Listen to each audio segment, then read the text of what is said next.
Whose moronic idea was it to just run through the door? Don't you know that things like that hurt? Are you alright? Down the back door. I warn you, don't tempt the spirits, officer. Don't tempt the spirits, or you'll damage the holy wards on the door. It barely looks like you've done any damage to the door, however. It's still locked and closed, covered in dozens of little charms and trinkets. Only an echo. No one is there. A hollowed-out, dark echo.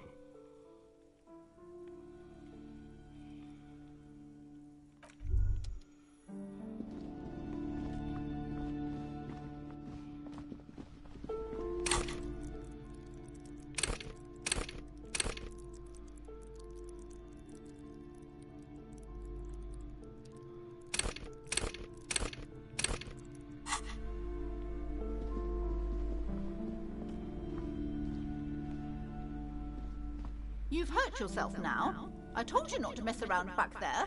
What are you even trying to accomplish, you fool?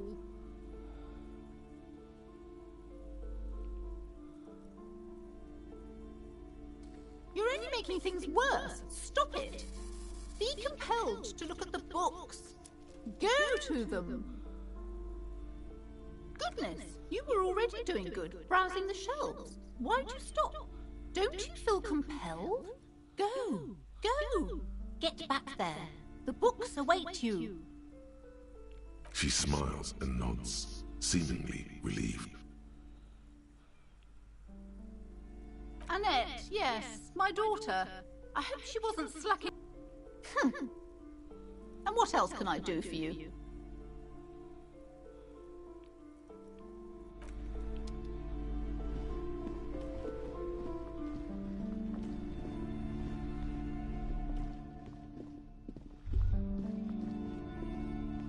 Shelves filled to the brim with crime novels featuring the supposedly stalwart Vespertine detective, Dick Mullen. Oh, crime, robberies, murders, even sexual crimes. We're fortunate to have Dick Mullen and his stories to sort all that out. You're a police officer, apparently. You should buy all of these. They really do teach a person how to be a proper detective. Oh, crime, robberies, murders, even sexual crime. You're a police officer. Crime fiction is a disgrace.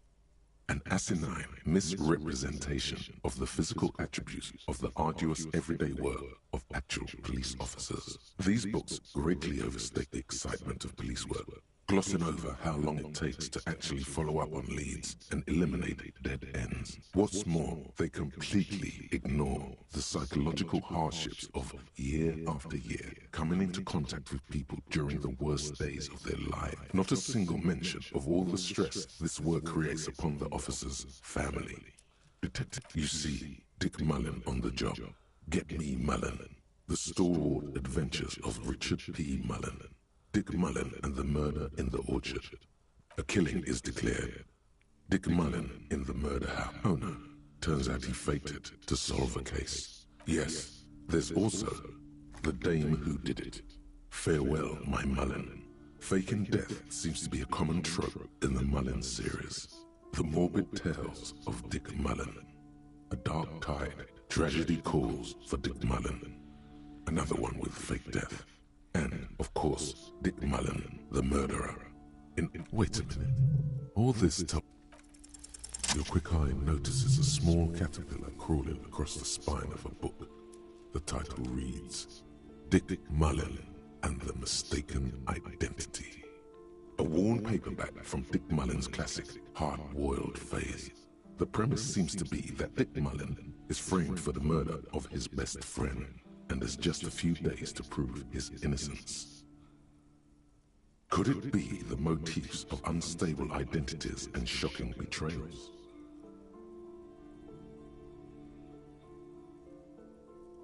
Perhaps you're drawn to the dark and noirish atmosphere.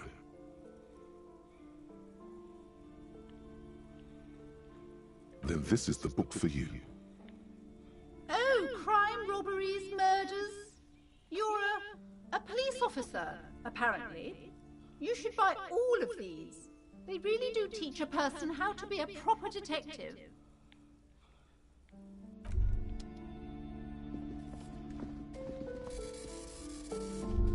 The plaque on the shelf reads, Biographies of Famous People. You see a large variety of names, none of which ring a bell.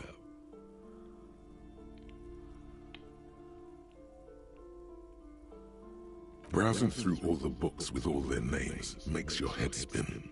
None of these seem important or relevant. It's all just vapid egoism. Suddenly, a particularly odd title catches your eye. It reads, High Speed Love, the tragic true love story of Jacob Irv and Alfie Delatraz, by one Cecilia Averbrook. High Speed Love chronicles the romance between two of the finest tip-top tourney racers in history. One of them is the madcap driver, Jacob Irv. His blonde mane graces the cover. Next to Irv's life story, you see a slim biography of an Occidental rock star called the Anti-Star. He's famous for shooting morphine into one of his eyeballs and cocaine into the other. Next to that, Revacholian radio personality Guillaume Bevy stands in front of a rundown drug den. He's a permanent fixture on Channel 8, reporting on real-life crime and ruining cops' days. I really must insist you buy one of the books. Reading them is not for free. Do still browse, though, but not too long. I'm sorry, I did not mean to rush you. You are browsing. Go ahead. Take your time. I would say... The Greatest Innocence. Yes, most certainly. It's an important educational tool, delving into the depths of history, religion, and their relation to innocentic power. A very influential historical figure. But surely I don't have to tell you that. You're a law officer, and law officers have at least some education. The book is also very daring. The author aims to re-examine the universal understandings of the innocentic system, creating a fresh vantage point and a shift in the tired order of things. Certainly, it's prudent for a person. I would say... The Greatest Innocence. Yes, most certainly. It's an important educational tool, delving into the depths of history, religion, and their relation to innocentic power. A very influential historical figure. But surely I don't have to tell you that. You're a law officer, and law officers have... The book is also very daring. The author... Shelves full of biographies of famous people, whoever they are.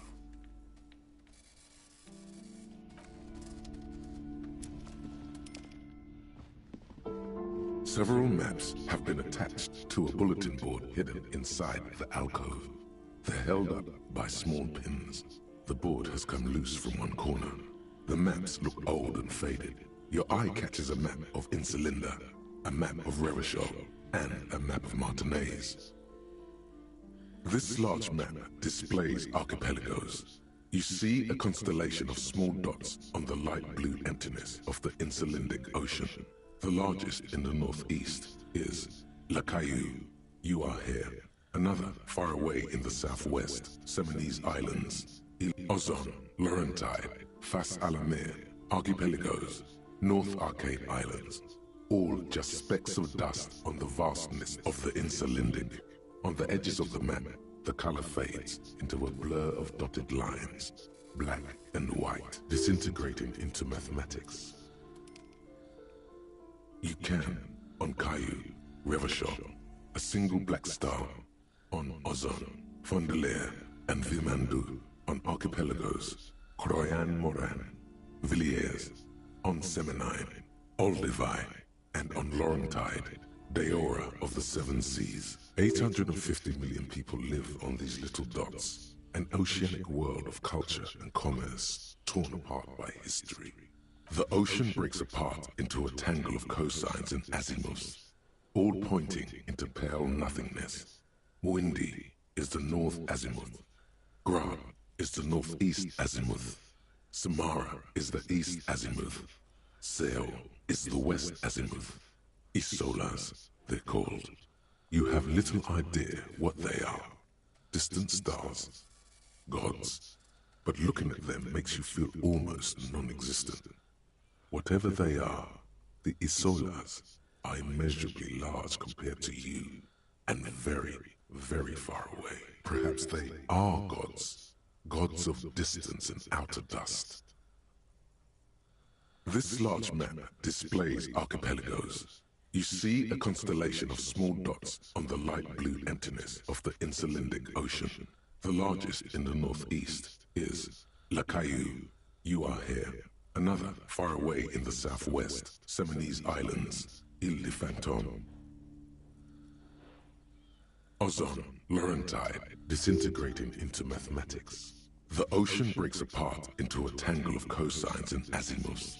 You have little idea what perhaps they are gods.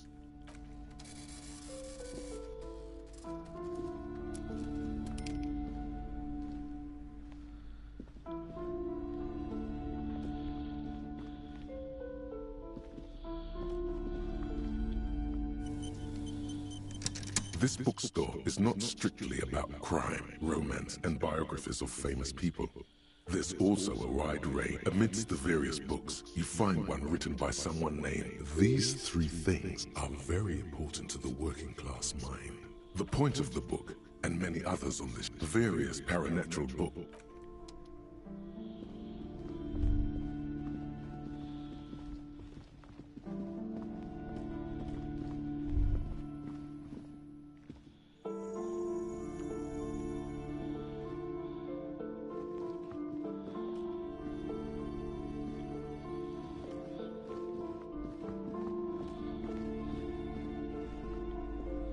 Hello again, esteemed officer, and welcome to Crime. Goodness, you were already doing good, browsing the shelves. Why'd you stop? Don't you feel compelled? Go. She smiles and nods, seemingly relieved.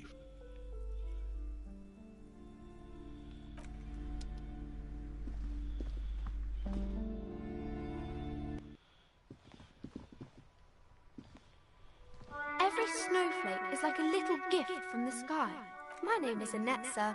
My mum, her name is Plaisance. She owns the store. She's inside minding the register or organising the stock.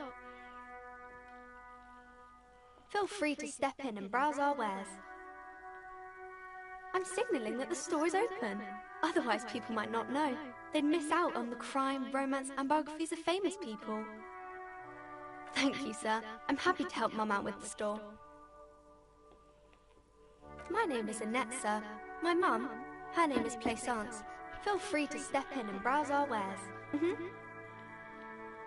Crime fiction is about murders or burglaries or things like that, and the work of a policeman or a private detective who's trying to solve a crime and catch the criminals.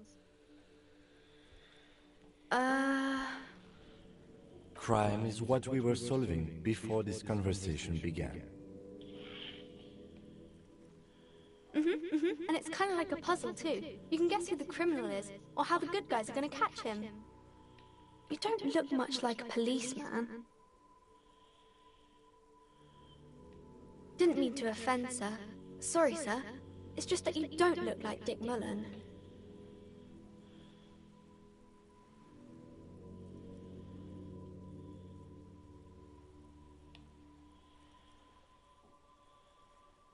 She looks at Dick Mullen, frowning.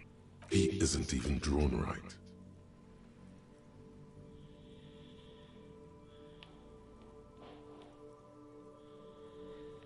She examines the picture, trying to find whatever is wrong. Cancer. He's just a fictional character. He'll be no match for you. Maybe you can show me some real police work, sir. Like in the books. You fail to deduce anything substantial. She waits intently.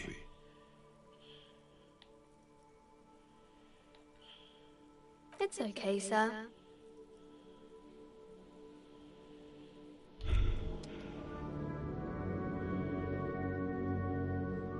Despair creeps into you, getting fat on your weakness.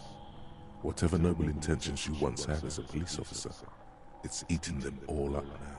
You're still coming up with sentences. That's a step up from total annihilation, right?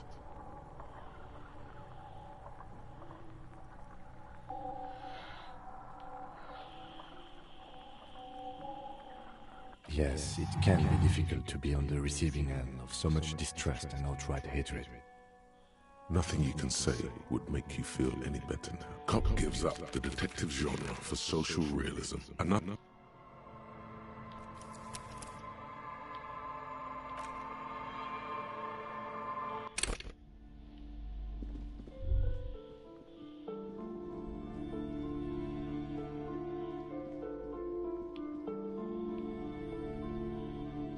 Yes?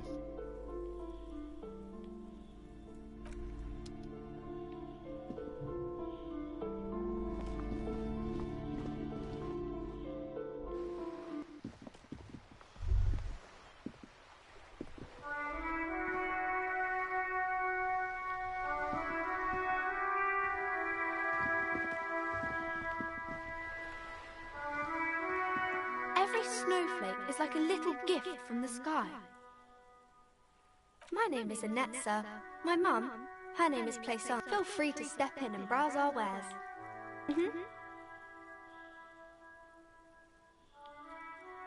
I do my studies at home at the moment. I have to help Mum keep this place running. Mum says it's necessary to do both because it builds character. Mum says a proper worker is dutiful. That's how you get ahead in life. You succeed.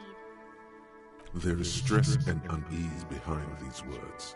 She's reciting etiquette. Mum says it's peachy. She was a little afraid at first. There's talk about this house being cursed. Cursed in the way that makes them say that no business has ever really thrived here, sir. That they all go... I wouldn't really say it like that, but I guess so.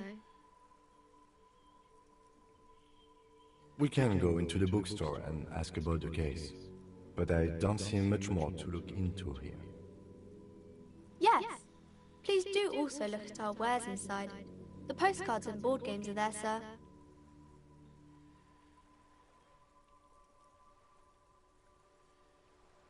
Maybe I can tell you about some of our books instead.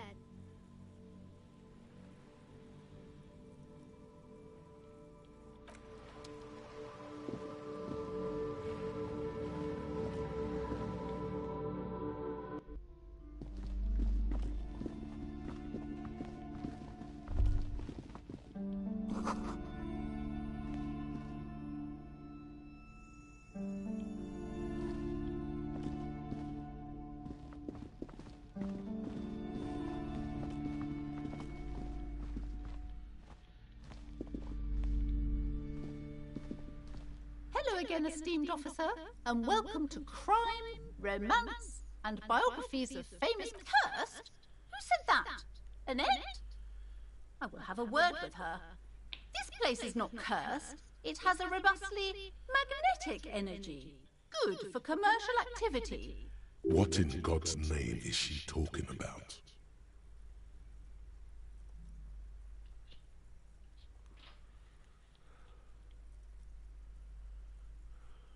Annette, yes, my daughter. I hope she wasn't slacking off again with her nose in science. And what else can I do for you?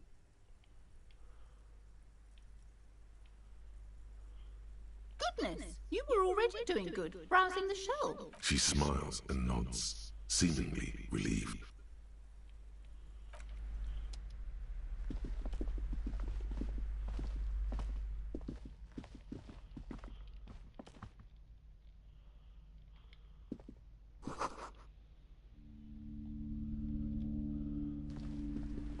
Shelves filled to the brim with crime novels featuring the supposedly stalwart Vespertine detective, Dick Mullen.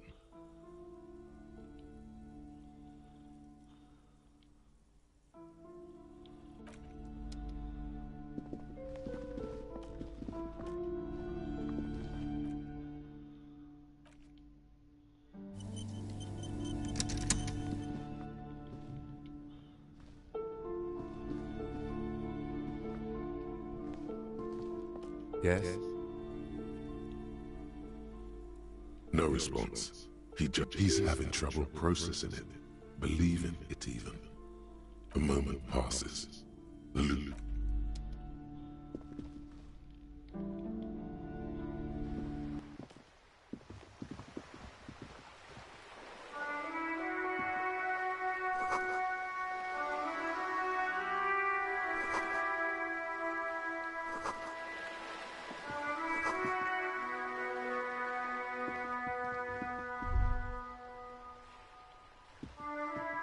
snowflake is like a little gift from the sky.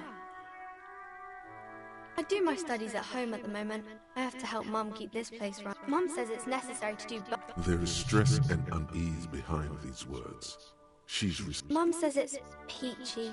She was a little afraid at first. There's talk about this.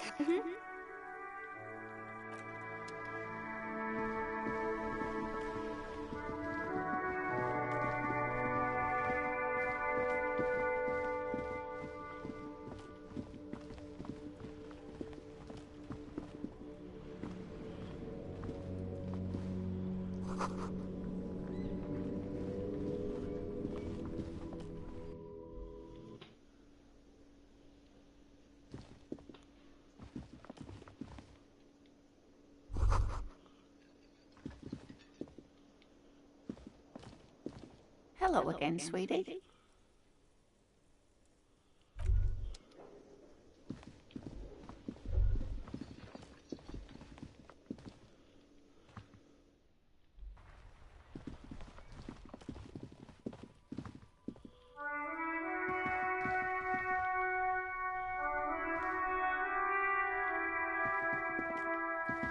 An old call box with a matrix of push buttons lists all the companies in the East Delta Commerce Center. You hear the same waiting room music, but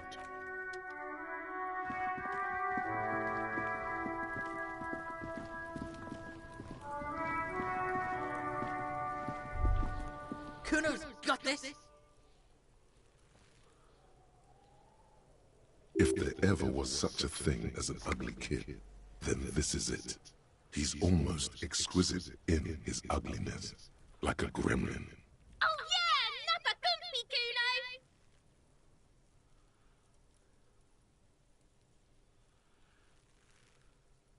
Right in the dick, Kuno! Get him right in the dick!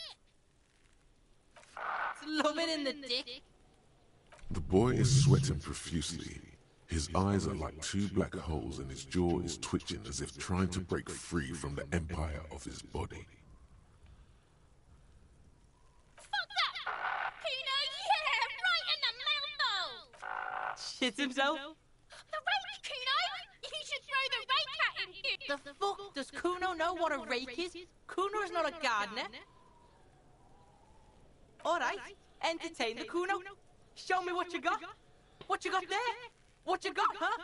Show me what you got. The kid moves his hands like a basketball player dribbling fast. Irregular speech patterns, overconfidence. Could this kid be on drugs? This warrants further investigation into this Kuno. Right, pig. This is where Kuno plays with his little wooden choo-choo. What do you want with it? Yeah, whatever. Kuno doesn't give a shit.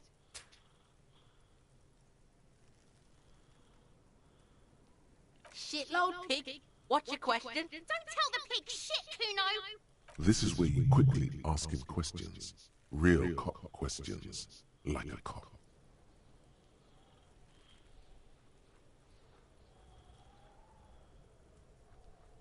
Just a couple of pigs sniffing around in the dirt. That seems pretty fucking suspicious to Kuno. Yeah, you tell the faggoty, Kuno!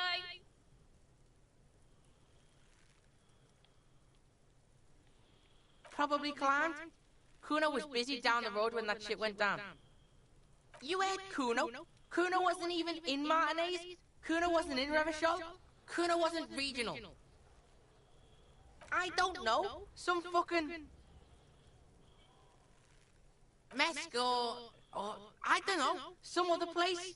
Night City. Kuno was in fucking Night City. There is no Night City anywhere. That sounds like the name of a city in some pulp science fiction novel. Why you gotta be riding Kuno's ass? You haven't been where Kuno's been. You haven't been in Kuno's head. You wanna know where Kuno was? You wanna know what Kuno's been fucking up to? Oh, don't tell him that, Kuno! It's lame! It's not fucking lame. Kuno's building Kuno's City. Night City. Rage City. The City of Rage. That's it. Lame! That's the name of Kuno's City, bitch. Get the fuck off Kuno's back. This shit ain't about that.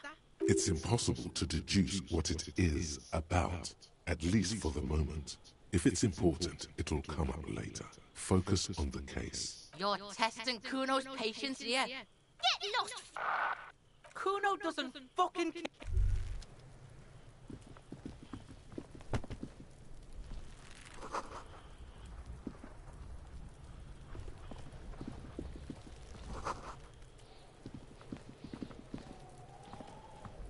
Kuno, the pig's getting pretty close to me. Come to snuff my shit out, I think.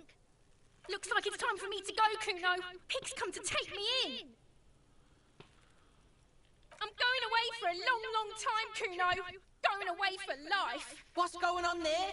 Fuck are you trying to pull, pig?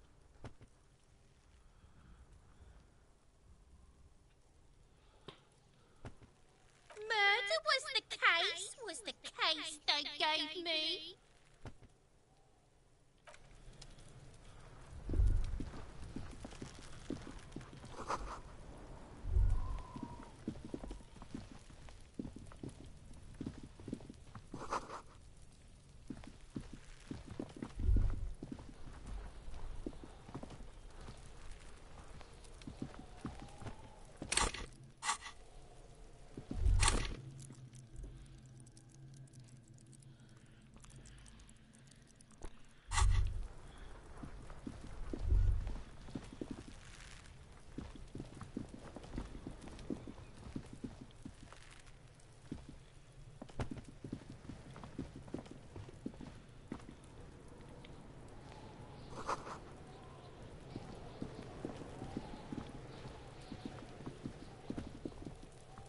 There are several footprints in the mud, left by work boots. Anywhere from 6 to 12 pairs have walked here.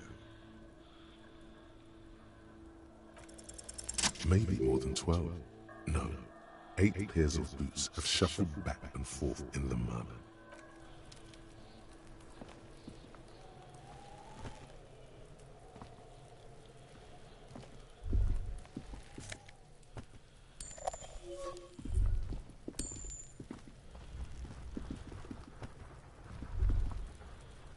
Yes?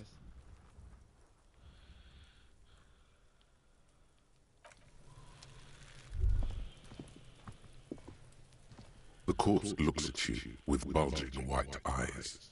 The face around them does not look human. It's swollen and ready to burst. His lips are fish-like and his tongue like a ball gag in his mouth. You seem to be holding your breath. The corpse looks at you. You seem to be holding your clenched nostrils. Active decay. It's okay to throw up, officer. No one is judging. He's about to blow. Cop's gonna blow, Kuno. Active decay. He's about to blow. Cop's gonna blow, Kuno. The smell is repulsive. It pushes in from your mouth.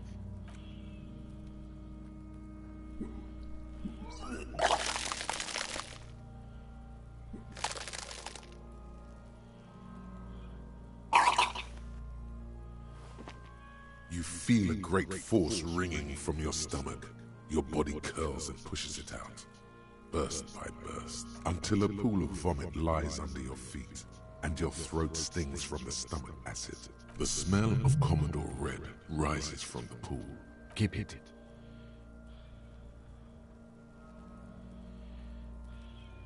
The hangover is clearly making these worse for you. You could use some ammonia to clear your head. If you can handle the headache, some officers use it to deal with cadaverine odor. There is Fritz nearby, east of the hostel. They usually have a small apothecary.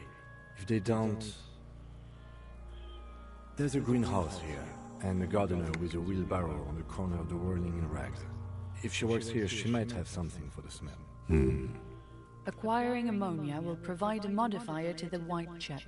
Modifiers make checks easier and allow you to retry them. Active decay. It's okay to throw up, officer. No one is judging. He's about to blow. Cop's gonna blow, Kuno.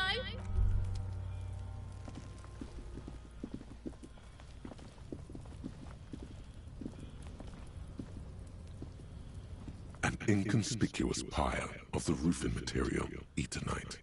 It's nothing. Someone just left some roofing material slanted against. Glad you asked. When junior researcher Olari Tal invented Eternite in the Vartna Polytechnic Institute some 30-odd years ago, he thought it would last forever. Hence the name, Eternite. Sadly, the only lasting thing turned out to be the material's highly carcinogenic effect. It's nothing. Someone just left some roofing material slanted against, and because there's a secret door hidden behind the panels of Eternite, that's why they're too orderly. There it is. You see a shabby little door.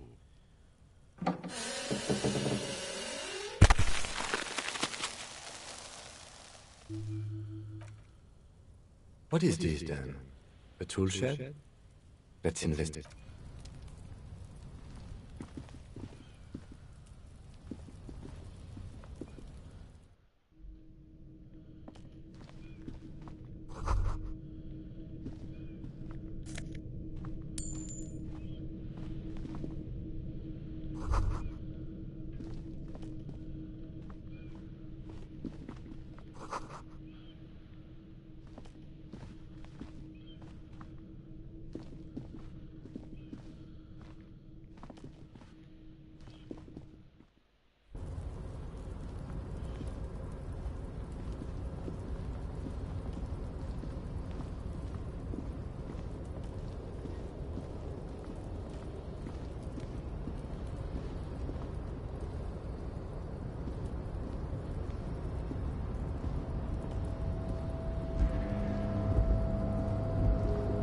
Looks like someone left his tarpaulin cloak hanging on the railing here. When the wind ruffles the cloak, you can most definitely see a white rectangle on its back. Yes, it's probably yours. It bears the RCM. You could probably make the jump. You look like you've done some track and field in your day.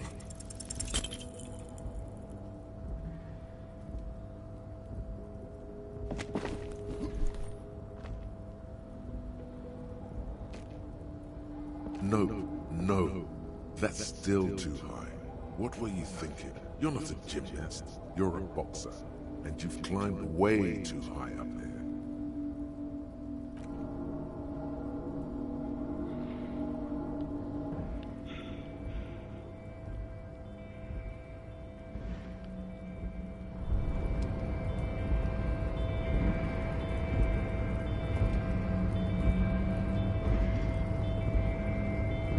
Despair creeps into you, getting fat on your weakness. Whatever noble intentions you once had as a police officer, it's eating them all up now. You're still coming up with sentences. That's a step up from total annihilation, right?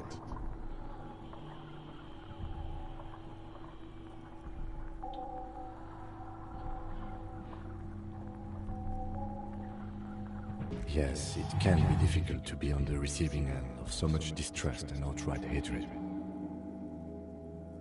Nothing you can say would make you feel any better now. Cop gives up the detective genre for social...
This coin-operated viewer is facing south. The instruction manual says to insert 25 centimes and pull the handle while looking inside. Then use the focus knob to zoom in if necessary. Why place a tourist attraction in the middle of such poverty? There was a revitalization project in 49. A design studio tried restoring Martinez to its pre-war glory. It didn't stick. They got as far as the street lamps and the statue on that intersection. Then something went sour. I suspect that something was Evrard Clare, the union leader. He muscled them out. That's odd. I could swear you were... There was a revitalization project. They got as far as the street lamps. We should have done something about the union. There was a revitalization... They got as far as the street lamps and... The lieutenant adjusts his collar. It's frisky outside.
A sturdy metal door guards the southwest entrance to the apartment building. It's locked. The door rattles against your knuckles, but there's no response. The door rattles again, but this time... Stop banging on the door! I'm not letting any more... The police? Everyone knows the police don't come round here. No, I already told you. I won't be responsible for any more strangers getting into the building. Go check the backyard door. Maybe someone there will. Backyard door? There must be another entrance to... Madame, I assure you, we are real police officers. There is no reply. Just faint, sweeping sounds.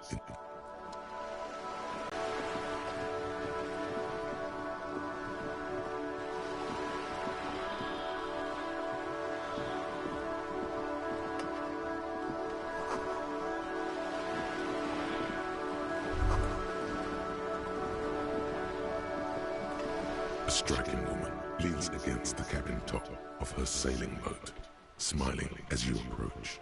Her green raincoat glistens with droplets. Good morning, officers. I'm Joyce.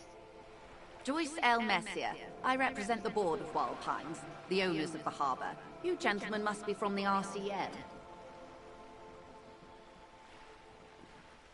I'm glad to see you here. Like steel, there is strength there.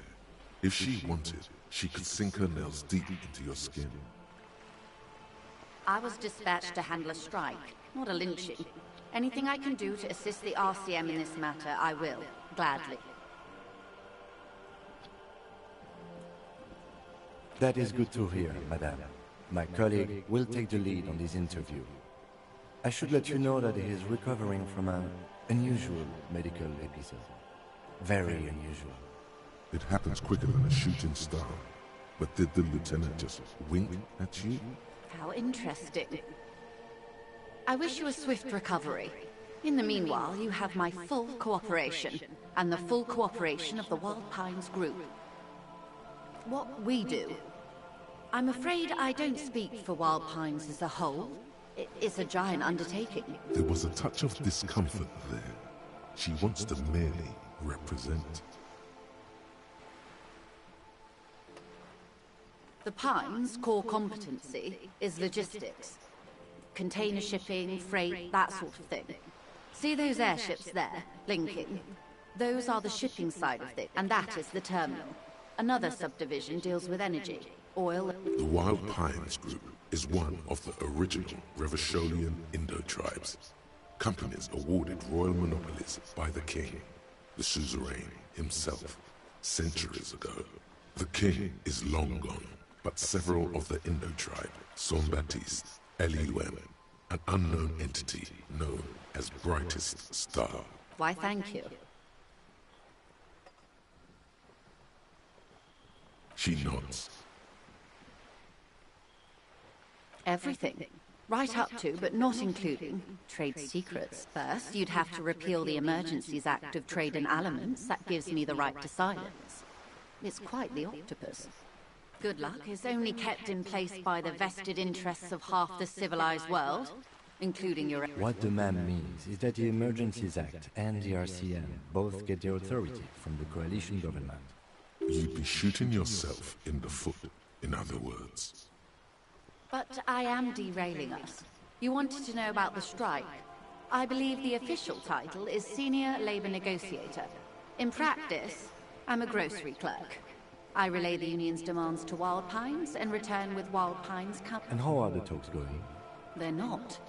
That's the problem. The union stopped all negotiations a week ago, after that awful lynching. Wait, she just admitted that the lynching and the strike are connected. Now they won't even let me into the harbor. There's a 2-meter-20 racist behemoth blocking the gates. What can I say? The union employs a giant covered in tattoos. A racist giant. I guess that's part of their big tent organization now. Yes, I believe there is a connection. But that's a subject for later. Let's say I was not making the kind of progress I'd hoped for when I first arrived. And when did you first arrive? I arrived 3 weeks ago. Yes, in the middle of February. The bay was still partially frozen then. I prefer to do these things on site, like the RCM. But the strike began in December. I wasn't the original negotiator here. I took over after Mr. Gaumont hit a wall with Mr. Clare, the union boss. Mr. Clare refused to speak with Gaumont despite concessions he'd granted the union in prior negotiations. This isn't the first time the union has gone on strike. Heavens no. There have been 2 prior strikes. Both times the union won significant concessions, including overtime pay and a medical plan. This time their demands are more, I guess you could say, aggressive. Ludicrous even. It's meant. Mr. Clare told him to... how did he put it? Fuck off, midget. Gaumont is short of stature, you see. Yes. Keep in mind, this is a negotiator Mr. Clare has worked with before, and who was more than fair with him and the union. There are leaflets everywhere, and banners. What did they say again? Oh yes, every worker, a member of the board. Most of the workers probably don't know what that means. In its defense, another said, demand democracy. Pretty tame stuff compared to every worker, a member of the board. Fortunately, they explained it. Every time the Wild Pines Group makes a decision about anything, it needs the signature of each of the 2,200 workers in its Martinez terminal. Just so you understand, this is but one of 22 terminals owned by Wild Pines. Essentially, not only are they kings of the company, they are also kings of the 72,000 employees of Wild Pines Group. That may well be. It's not up to me to decide who is king, but as negotiations go, it's not a swell start. I'm not sure. Naturally, I assume that was just their opening position, a hard-nosed tactic with a side of mockery. But there's been no follow-up, just the same nonsensical slogan repeated over and over again. And now, people are getting lynched, I hear. Behind the whirling in rags, a disastrous situation if... Excuse me, from whom did you hear about this lynching? I first heard it from the boyar at the gates. The one whose very name advertises his aversion to work. I think he said it was, "Call me mañana." This checks out. Mr. Clare told him to... How did he put it? Fuck off, midget. Go, Mom. Keep in mind, this is a negotiate, of course. How else can I help? Of course, Detective.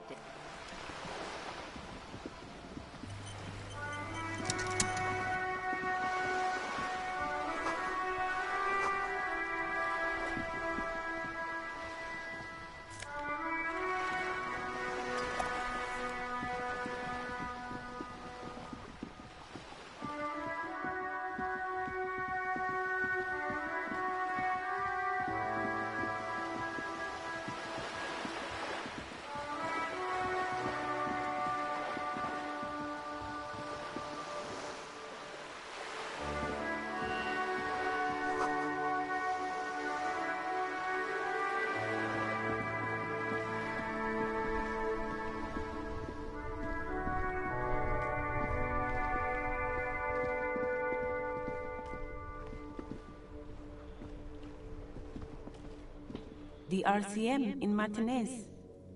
What can I help you with?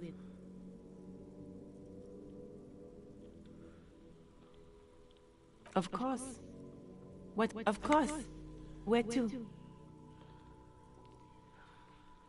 Oh, that. Even all the way over here, there's a drop of death in the spring air. The harbor gates?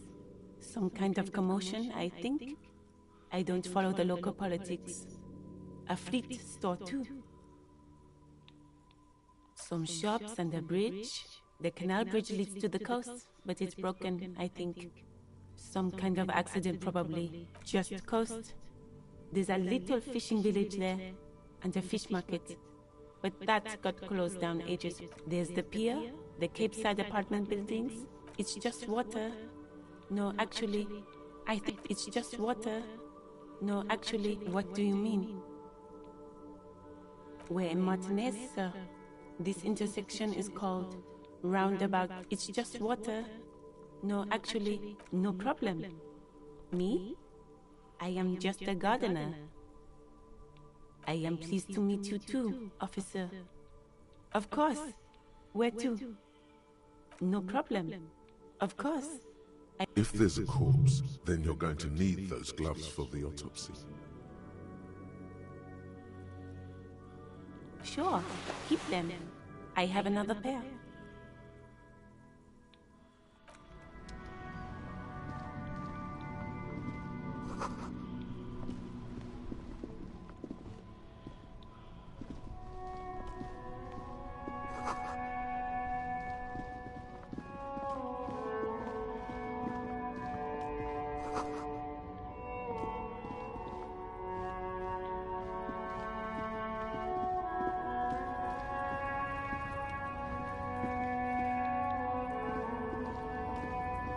Welcome to Revachol.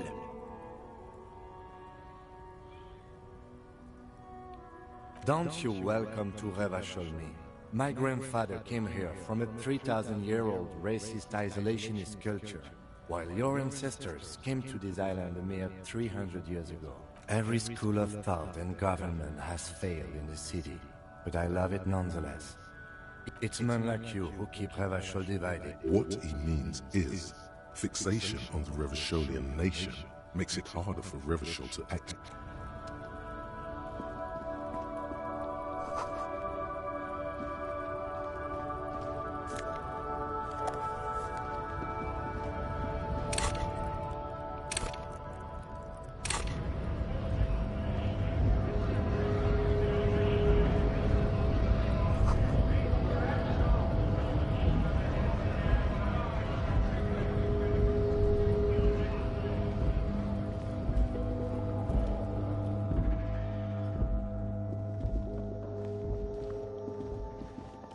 You see several packaged raincoats fill a low shelf beneath a display of croissants and juice bottles. The raincoats are transparent, except for the big Fritta slogan on the back.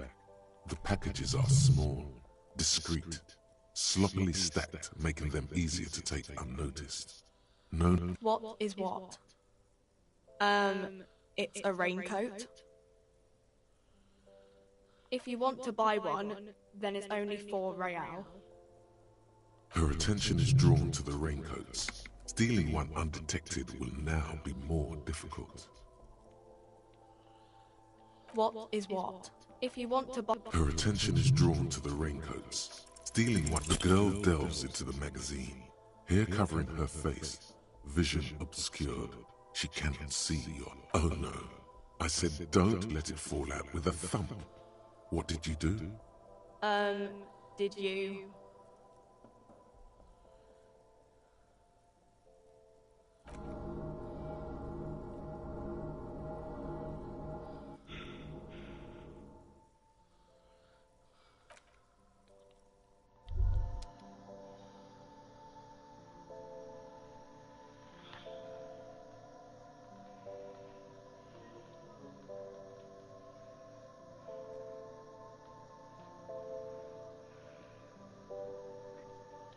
Despair creeps into you, getting fat on your weakness.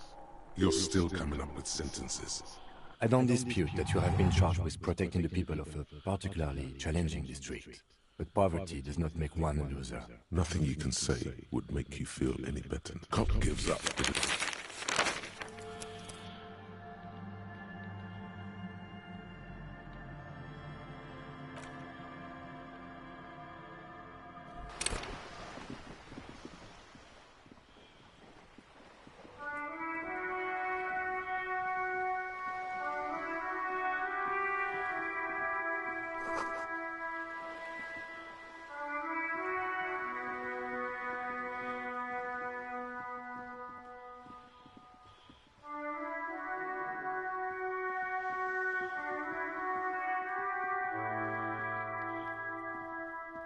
This is a wall on the side of an apartment building.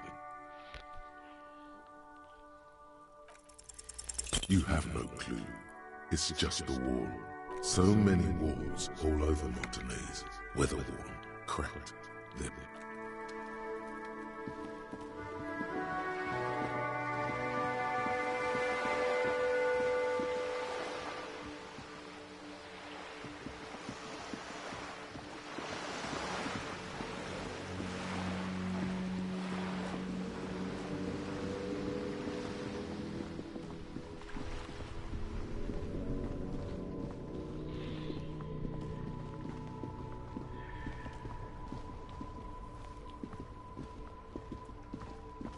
The RCM in Martinez. We don't see a lot of police around. Of course. Of course. What do you mean? Yes, sir. He knows where we are. He just wants... There's the pier, the capes, the harbor gates. Some shop just coast. Some shop just coast. What do you mean? We're in Martinez, sir. Oh, that... even all the way over here. It's there. Even all the way over here. It's just water. No problem. Me? I am working. I have a greenhouse in the yard. Well, as you already... Don't worry, miss. We are here to clean it up. Salts? Ammonium salts? Perhaps useful for... Of course. Where to? No problem. Of course. If there's a corpse, then you're going to need those gloves for the autopsy. Sure. Keep them.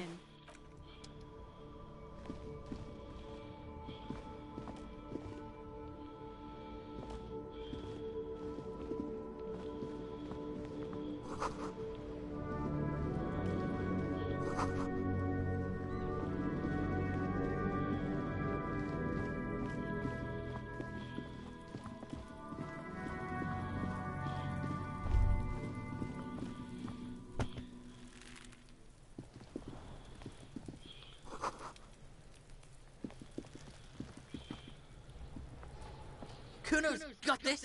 If there ever was such a thing. Oh yeah, Nappa Gumpy, Kuno!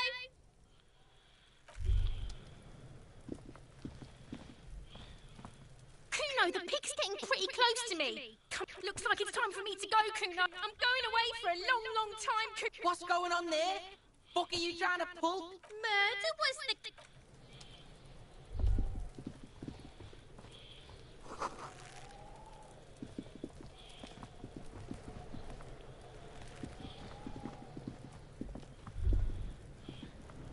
Kuno's got this. If there ever was some... Oh yeah, Nappa Gumpy, Kuno! Right in the dick, Kuno! Get him right in the dick! It's loving in the dick. The boy is sweating profusely. His eyes are like two black... Fuck that! Kuno, yeah! Right in the mouth! Shits himself. The rake, Kuno! You should throw the rake at him! The fuck does Kuno know what a rake? The fuck are you talking about? He's calling us Kuno! He says we're fucking each other! We shouldn't do anything. I don't tempt such forces. You will see. The language these kids are using, pure unfettered id. There will be no reasoning with those creatures.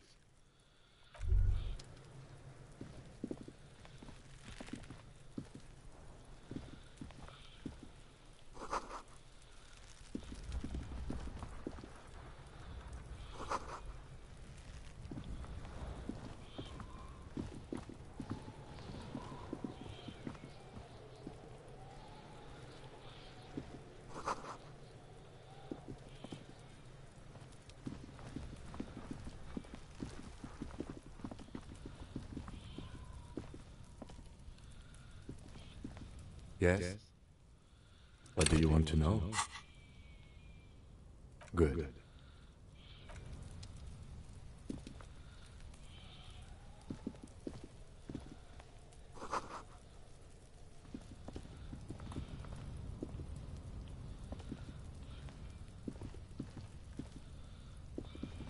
An inconspicuous pile. It's nothing. Glad you asked.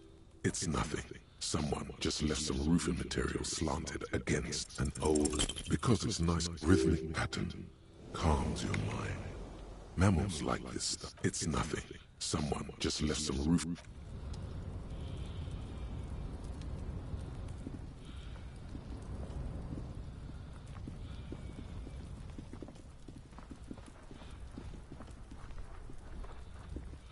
The corpse looks at you with bulging. You seem to be holding your breath. A cargo belt twists isn't... Active decay. He's about to blow! Cop's gonna... Active decay. He's about to blow! Cop's gonna blow, Kuno! The smell is repulsive. It pushes in from your mouth. More...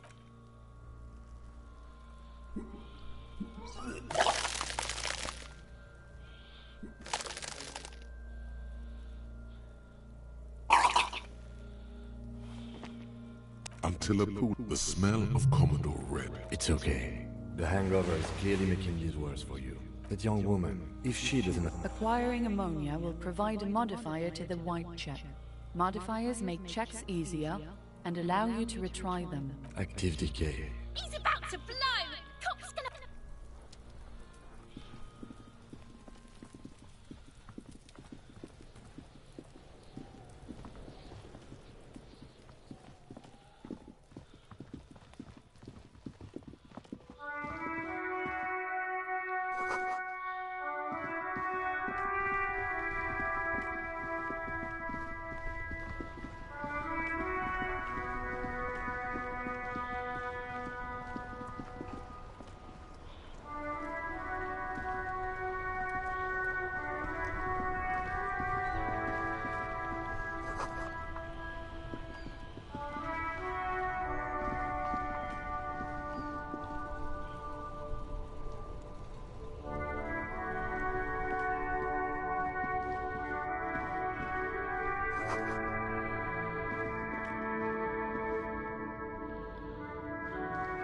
You see a Samarran street vendor surrounded by a motley assemblage of goods.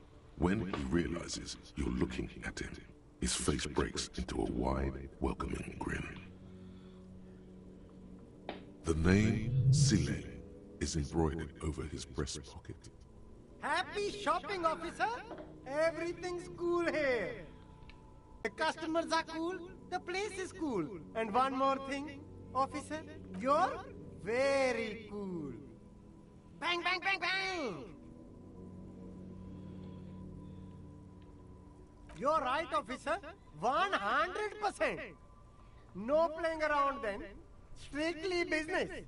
Maybe I can interest you in some premium menswear instead. Only the coolest goods in Revachol. I've got sneakers, speakers, extremely comfy pants too. Try them on right here. No shame, only freedom. Good joke, officer! Here we don't have permits. Just economic freedom.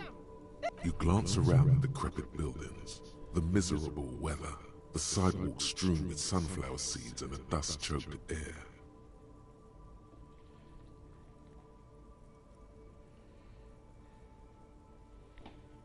It's beautiful.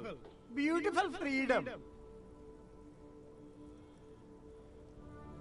That's right. Revachol is the best place for an independent self-employer like myself. That's why it's so cool with all the models coming here and cool celebrities. No need for discounts at ceilings, officer. Everything's already on sale. Anything you want, 50% off. But did he first mark them up 100%, just so that he could put them on sale? Yes, it's a business secret. Let him keep it. Anything for you. Only the coolest goods in Reva. I'm an entrepreneur, officer. I've got sources, buyers, suppliers, distributors, manufacturers, wholesalers. All extremely... I'm an entrepreneur. Anything for you. No need to dress this one up. Just tell him what you want.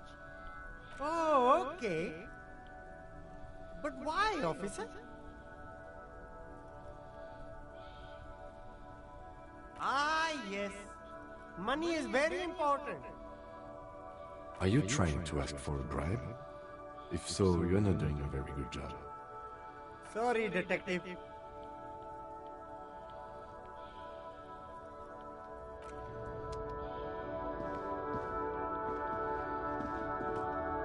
There's a pile of cheap sunglasses in a small box. You like sunglasses, officer? I've got the... Abort.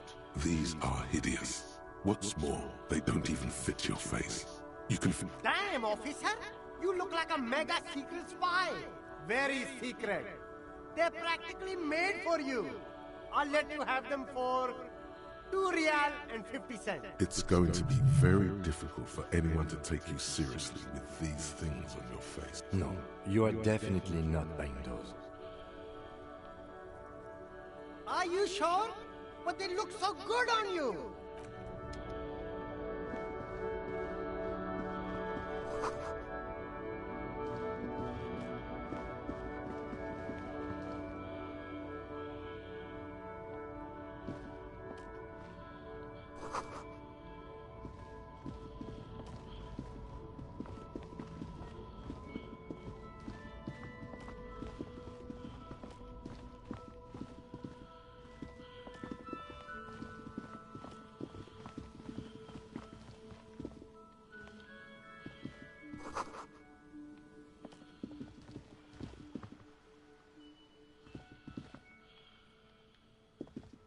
Good morning to you, officers.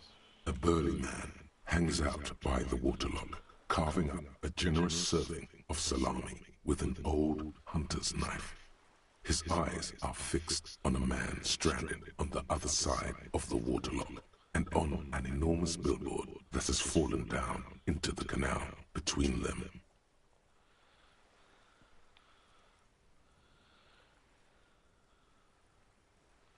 I wasn't here to witness it, but those look like tire tracks on that sign. Weird, huh? Then again, plenty of daredevil drivers in Revachol. Too bad it also takes a year and a day to repair anything around here. Especially a waterlock. The rest of the coast is closed off till then. Sure thing. It is salty. It is savory. It is chewy. The hangover only makes the salami more tasty. Want some too, officer? Why not?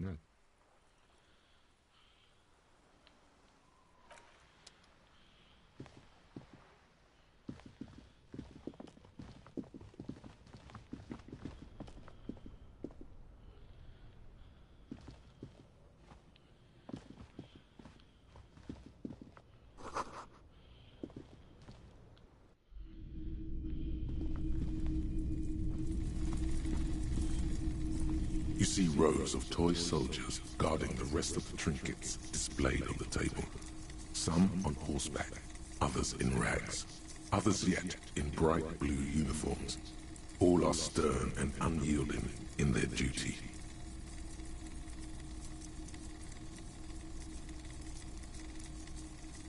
Big men on big horses, clad in lamella armor and carrying flintlocks, the kind that would mow down a line of enemy soldiers in the blink of an eye. Franco-Nigerian knights.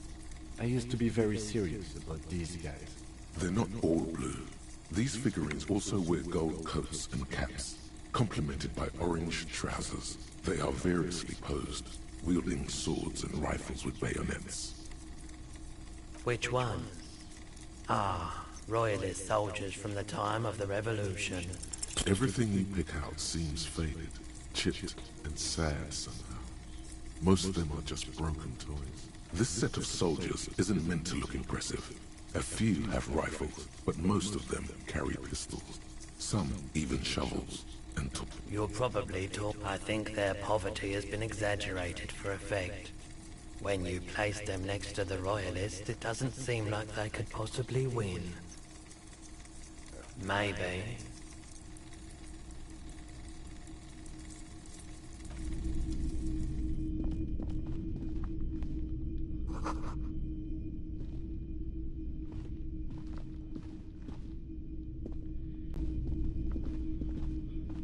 A typical Martinez streetlight sits among assorted floor and table lamps.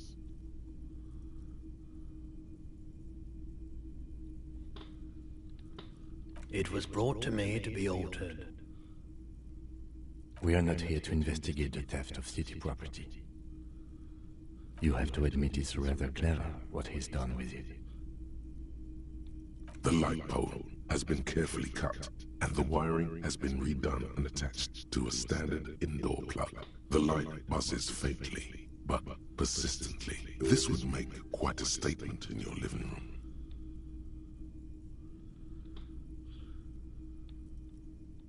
Yes, officer. As you see, it's in perfect working order. His manner is casual, but his speech is careful, measured. He wants you to know that he has nothing to hide. 700 real. A bargain, I dare say. The light has undergone 3 transformations, and every transformation, large or small, has a price tag. The light has been removed and rewired. That's 2 transformations. But what about the third? The most important transformation is the light's placement among ordinary indoor fixtures, which has adjusted its morphological field.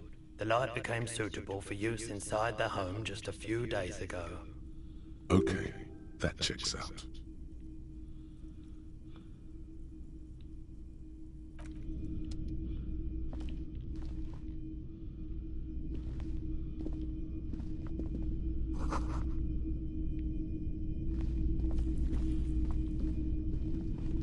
It's not often that I see officers from the RCM in my pawn shop. What can I do for you? I haven't had any problems myself, though some of my customers have complained about inconsistent law enforcement. Who are your customers usually?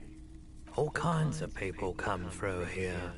Locals, travelers, people looking for a deal, people looking for a keepsake. As you can see, I have a wide selection of goods for everyone to choose from. It keeps me... Let me have a look. Anything else you're thinking of selling?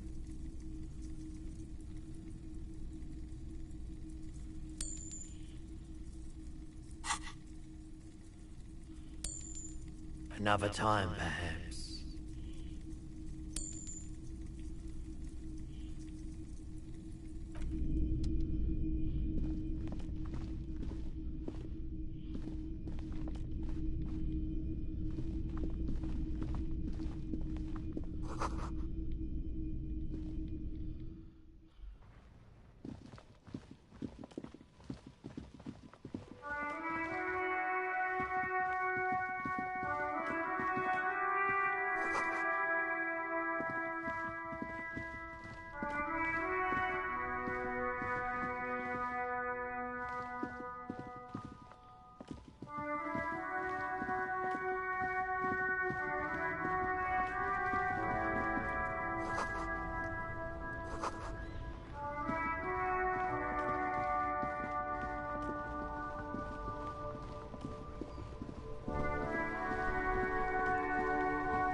Before you stands a motor carriage.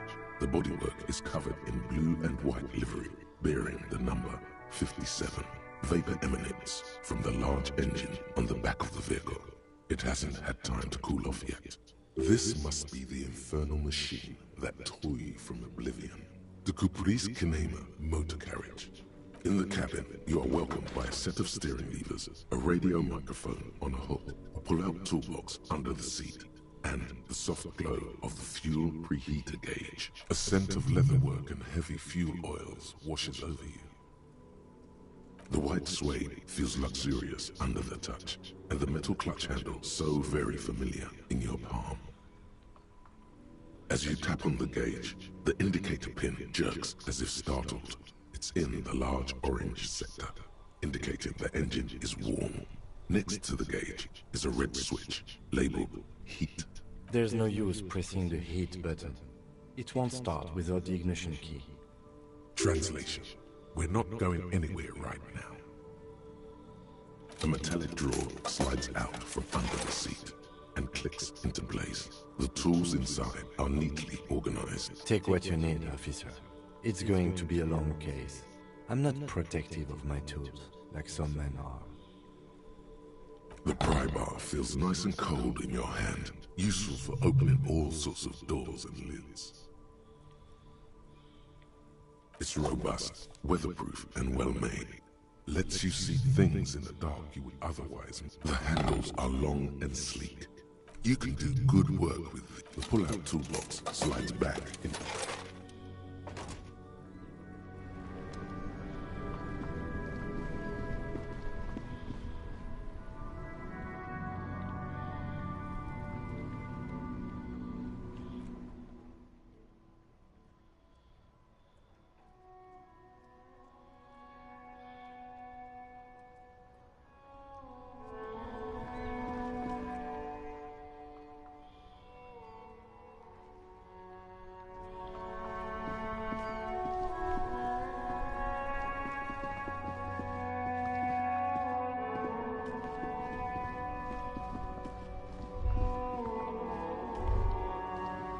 Every snowflake is like a little gift from the sky.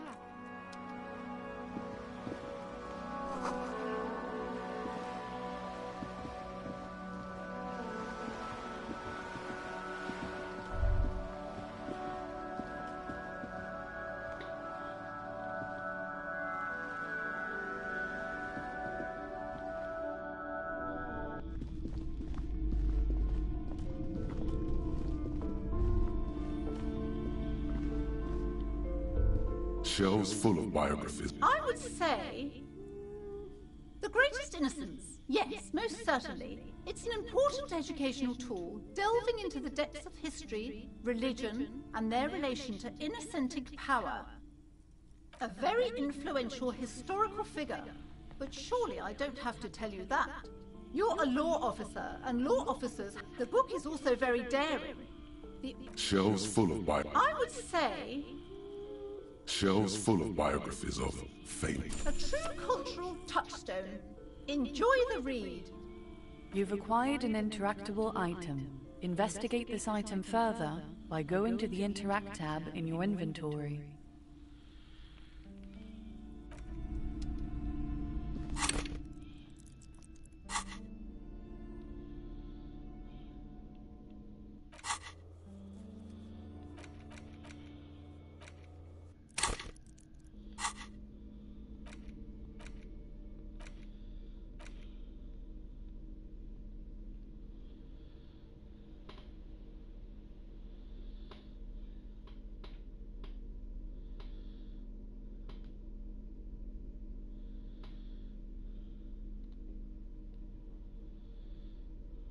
The Greatest Innocence by João Paulo Salomão Lopes de Fuego. The book is large and heavy. Browsing through the various chapters, you try your best to understand the ceaseless overflow, the sprawl of names, dates, places, events historical. Most of it ends up as a twisted mass of facts inside your brain. Your educational survey is done. Did you catch any of that? No. Oh well, it's pop quiz time. Let's see what you've learned. This might take a few minutes. You ready? That's the spirit. Here we go. Question 1. Who was the first innocence? Oh yeah, this is what I was made for. Incorrect. Dolores Day was the innocence of humanism, internationalism, and the welfare state. She codified parliamentary democracy and created modern institutions. Among these, the moral intern, she was powerful. And her colors are silver, white, and apricot. And when you think her name, Dolores, stomach acid rises to the back of your throat, and it hurts. You see a flash silver, a wreath, an airport bag, and blonde hair. You don't know why. Another choice, perhaps? Incorrect. Sola resigned after an assassination. Correct. Nothing much is known about him. It's not even clear that he was a he, but Franco Negro presumed as such and called him Pius. He's depicted as a young man with molten gold pouring out of his mouth. All he spoke was gold. It said he invented God and equality of men before God. He also introduced the gold standard as a way for measuring people's love for Aurum. As the first innocence, he declared that there should be more of those like him. It is presumed his disciples were the beginning of the Holy Party. Question 2. Who was the strongest innocent? Easy. Everybody knows the answer to this. You, me, anybody. Incorrect. Vespa Messina is not a person, but a defunct state on the southeastern coast of the Occident. It used to take up most of the peninsula before separating into the republics of Vespa and Messina. Care to try again? An innocence is the highest category of historical personage in the world, a literal personification of history. Traditionally, an innocence, when anointed, assumes supreme rule over the Occident or the known world in general. I can do better. Okay, so commonly an innocence does not enforce his or her power through military power. This is seen as unnecessary. The innocence wins because an innocence can't help but win, for their deeds are inevitabilities. Did this help? Great. Dolores. Correct. Named the innocence of militarism, he codified hereditary rule, but at the same time ended serfdom and established the inter-isolari real as the global reserve currency. He also established the concept of the nation. Franco Negro attempted to solve the rising tensions between the aristocracy and bourgeoisie by building a unified society in which every man has a place and a mission, but at the same time may rise to nobility provided on the strength of his virtue. Question 3. Who was the false innocence? Got it under control. No problem. Solid on this one. It's widespread historical information. Incorrect. Kedra is a large nation in the mid-northern area of the Mawindi Isola, north of the Occident, between the Ilmarin mountain range and the Pacentic Mare Interregnum. Care to try again? Correct. There have been a number of counter or false innocences, some assumed to have innocentic qualities, some who just thought so themselves. Occasionally, they have the support of a faction inside the ecclesiastic organization, and accusations of foul play have arisen. The most famous and important of these was Ernau Pasternak. He was into torture, despotism, hymns, cannons, and world conquest, but got defeated and humiliated by steps.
Vetula. Is the game quality audio better? Of course, this is my thing. The reason I exist in this world.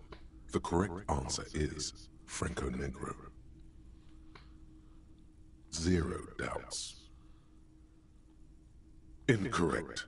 While Franco Negro built concrete churches and cathedrals, and while many people, especially the Mess, consider him a father figure, due to his militarism and nationalism, João Paulo Salomão Lopes de Fuego argues differently.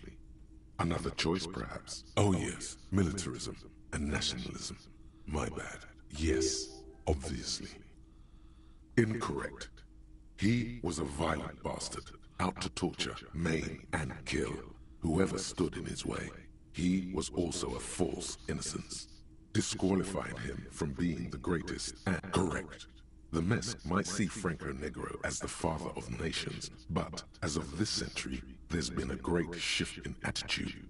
Dolores Day has become widely regarded as the greatest innocence. A most radical change to the whole fabric of the world.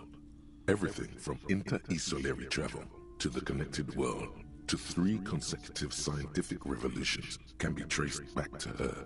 Every decade that passes, she seems less human somehow and more beautiful. Congratulations on finishing the test. The results and your subsequent grade have been calculated. You get a D, not particularly remarkable, but technically a passing grade. Not that anyone really expected better. You would have done better if you just left Dolores Day for the end. Dial the Dolores Day down a bit. What's going on with you?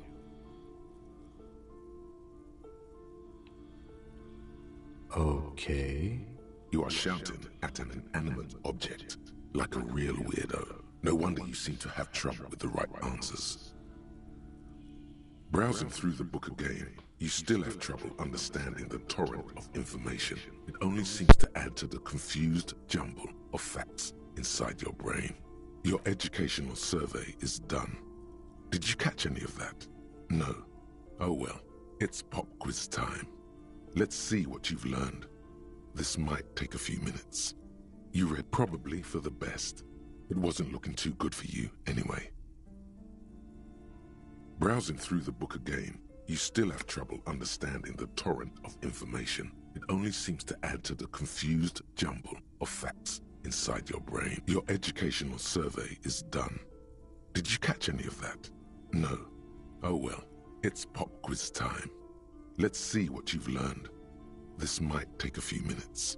It seems rather unfair to try again after you already know the answers. But sure, if this makes you feel better, here we go again. Question 1. Who was the first innocence? Oh yeah, this is what I was made for. Incorrect. Sola resigned. Incorrect. Sola resigned. Incorrect. Her colors are silver. Incorrect. Her colors are silver. Correct. As the first. Question 2. Easy. Everybody knows the answer. Correct. Franco Negro. Question 3. Got it under control. No problem. Solid on this one. Incorrect. Yes. There seems to, at least it clearly wasn't. Look. Correct.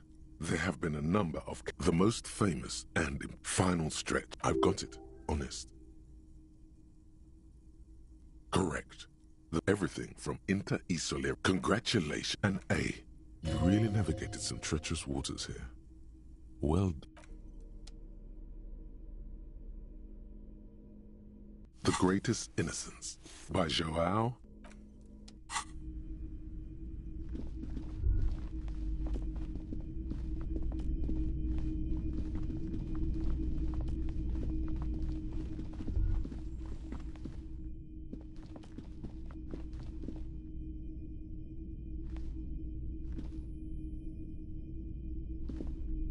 A heavy door with a missing handle stands before you, covered in dozens, if not hundreds. Only a hollowed-out dark echo. Only echo. A hollowed-out dark echo. Only a hollowed-out dark echo.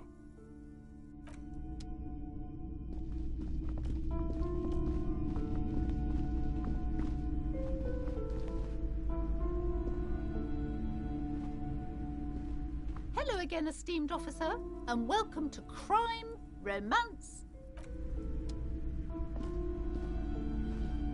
A small mountain of colorful board game boxes. There are numerous types of games for all ages. A lot of shelf space seems to be taken up by Wirral-related merchandise. An endless variety of source books, lore books, and codices litter the table. The topmost book is titled Welkin Compendium, 2nd edition. There's also a large hardbound tome with intricate cover art, The Hunters of Catawak, Boreal Creature Compendium, and a Pick Your Path adventure game book titled Tales of Wirral, Cavern of Velkrag. Books in a board game section? Who wants to read books? A towering mountain of colorful board game boxes and Wirral codices. Wonderful board games, sir. The Viticulturist is a classic for sure, or perhaps you'd like Archipelagos of Insulinda, a very educational game for those interested in geography. Browbritter is a fun game of economic competition, but can get quite intense after a while. We have games for the whole family. You can play with your children. Then you're a lucky man, officer. Children are the greatest of treasures. For playing with friends, I'd recommend Suzerainty. It's a civilization building game where you build a civilized... Lousy auras there. No, role-playing games are popular among those types. You know, who are into those kind of things. I've heard they turn people into occult enthusiasts. That they have rituals where they... Lousy auras there. I've heard they turn people into occult enthusiasts.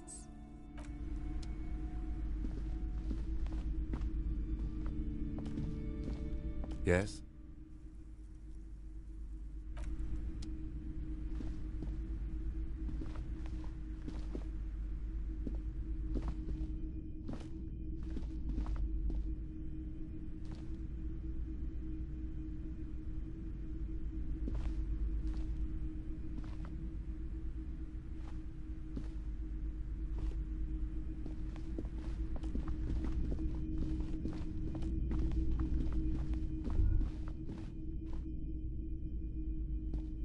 Shelves filled to the brim with crime novels featuring the supposedly stalwart Vespertine.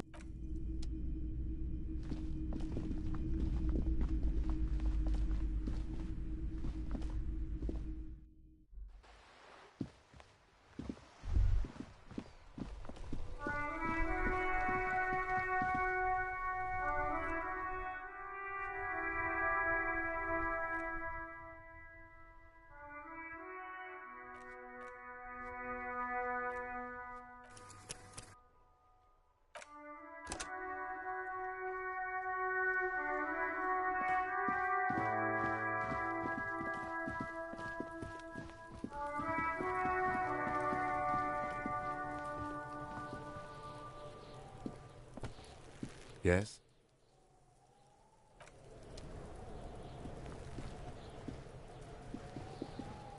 Can't you see I'm throwing rocks? We shouldn't do anything. I don't tempt such forces. You will see. The language these kids are using, pure unfettered id. There will be no reasoning with those creatures. All right, entertain the Kuno. Show me what you got. What you got there? The kid moves his hands like a basketball player dribbling fast. Irregular speech patterns, overconfidence. Could this kid be on drugs? This warrants further investigation into this Kuno. Yeah, like a fucking volcano. Yeah. Fucking pathetic. You're lucky you didn't die there. Yeah. Kuno's got some advice for you. What are you? Like 80, right? Maybe you should stop embarrassing yourself in front of a fucking kid.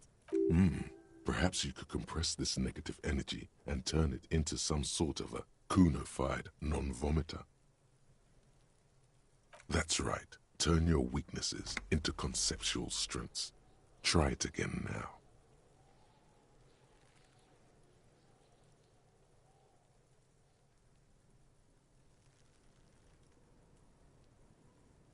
Kuno's Kuno pig? It's always Kuno, never I. Clearly the kid's using the third-person perspective as a shield.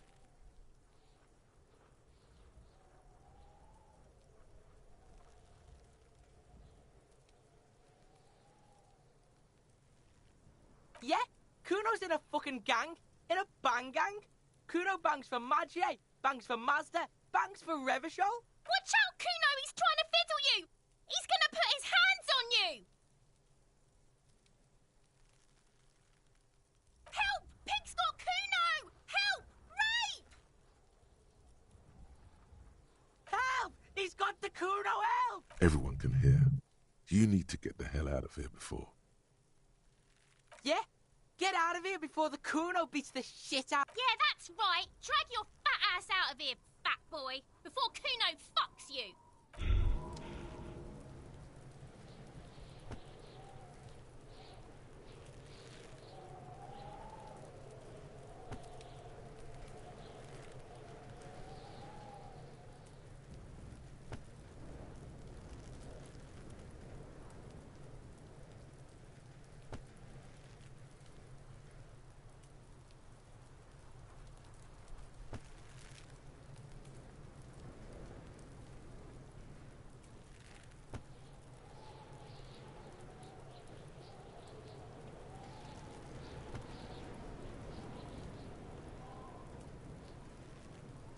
Wait, school double audio. Despair creeps into you, getting fat on your weakness. You're still coming up with sentences. Fuck me? Please leave the rage you have for after we finish. Nothing you can say would make you... Cop gives up the detective genre for social realism.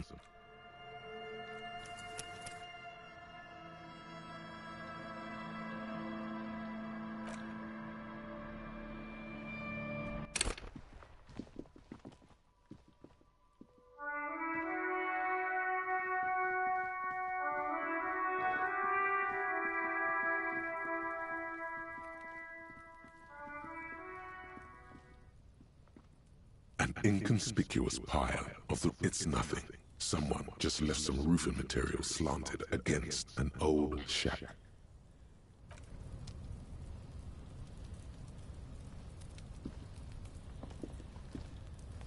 An inconspicuous pile. It's nothing. Someone just... It's nothing. Someone just left some roofing material slanted against an old shack.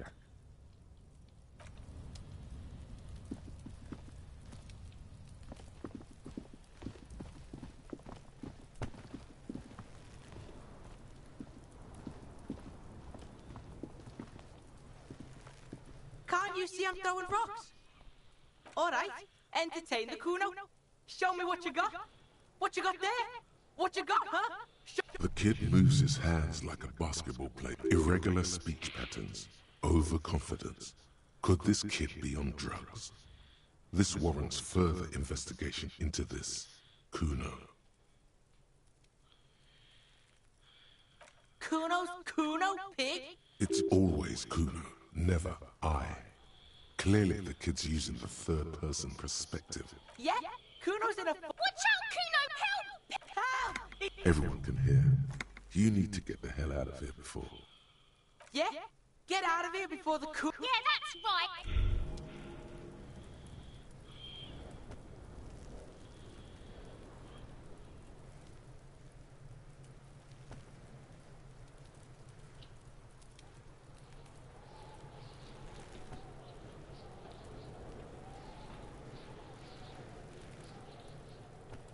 Despair creeps into you, getting fat on your weakness. You're still coming up with sentences.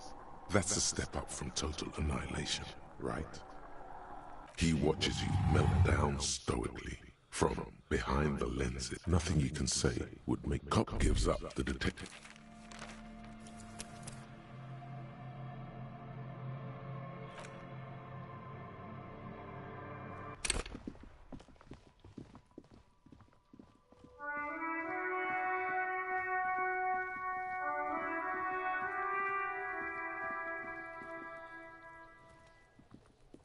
There are several footprints in the mud.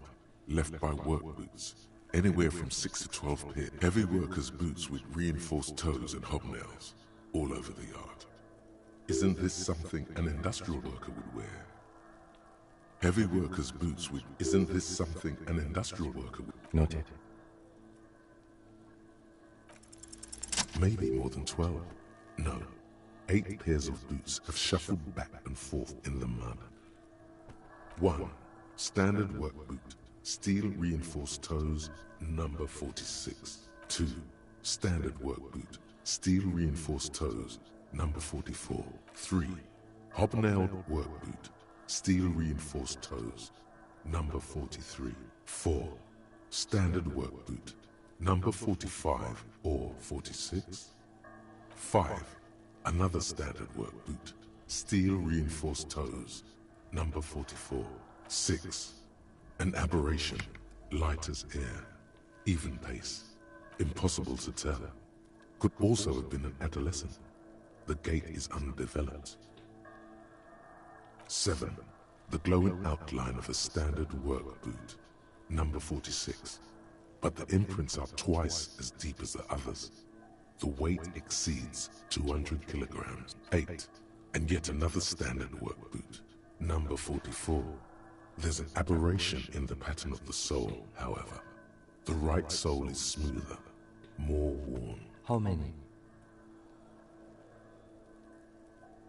I was pretty off then. I counted 20.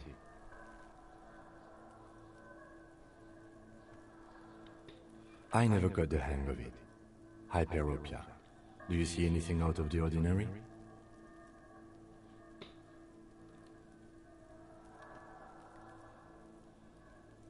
Interesting. Let's name it the odd soul. Someone operating a workbench with a pedal? Like a joiner at the harbor. Or maybe a drummer?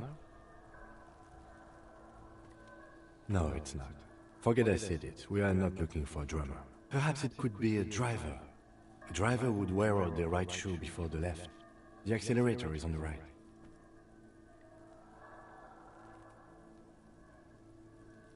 We should keep our eyes open around the traffic jam. See whether anyone strikes out as a potential suspect. Seems prudent, no? Mm-hmm.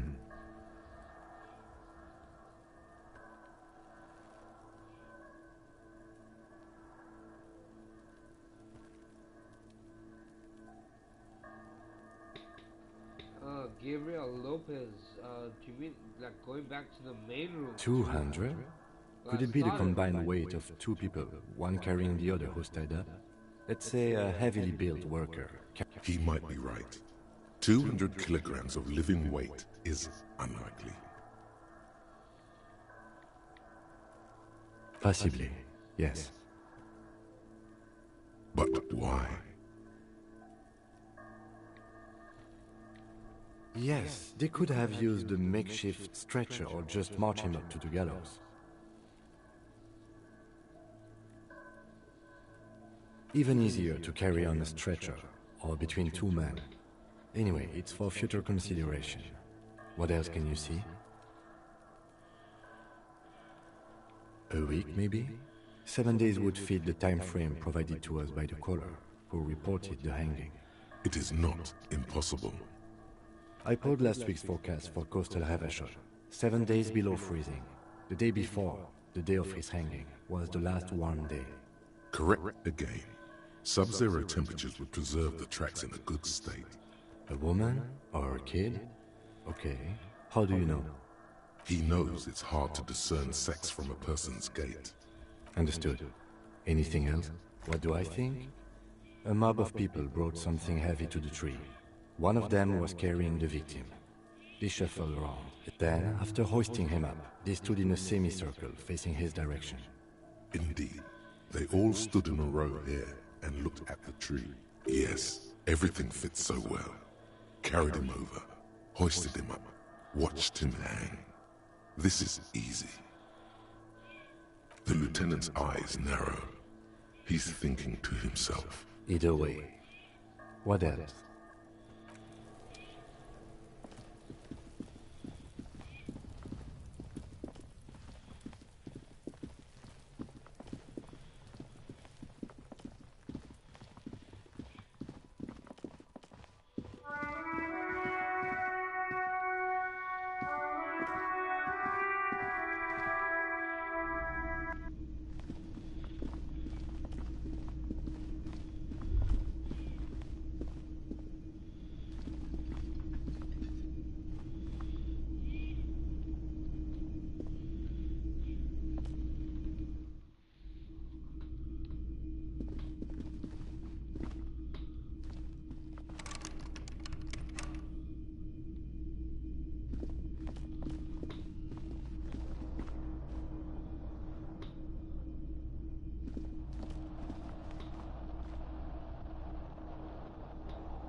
This fan has two chain pull switches.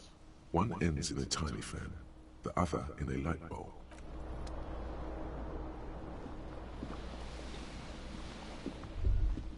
Where the fuck's my shoe?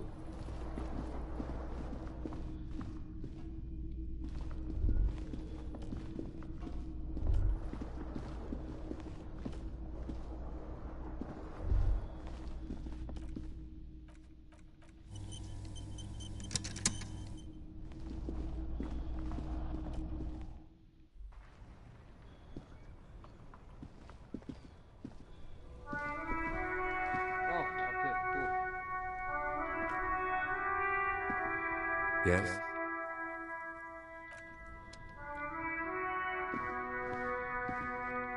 Let's be real.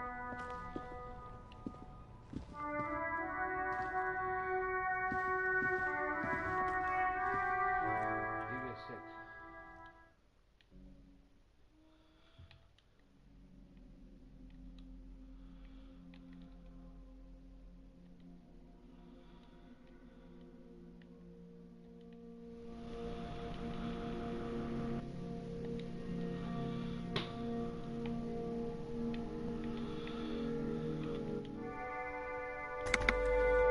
Can you hear me better now?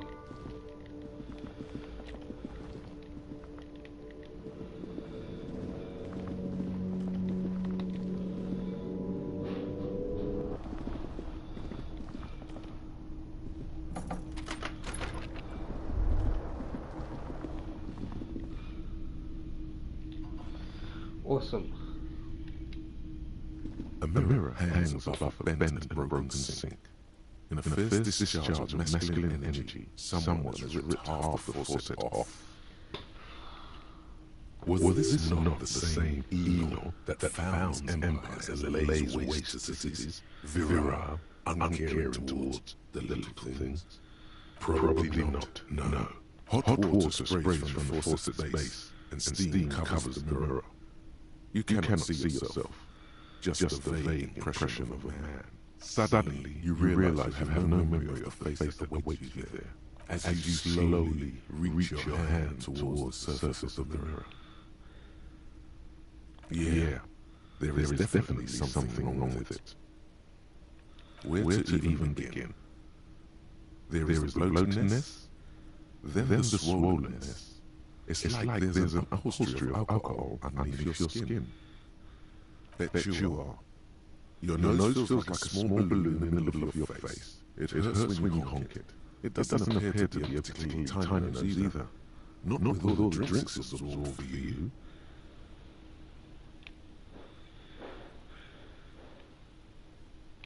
Behold. You have no idea who this thing is, do you?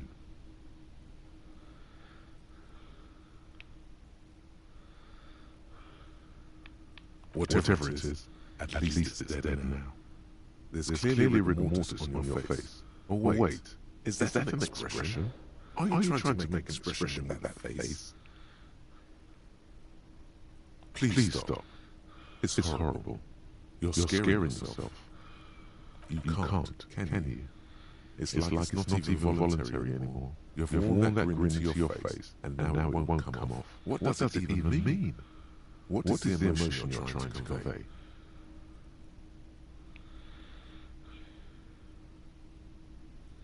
There might have been 10 years ago.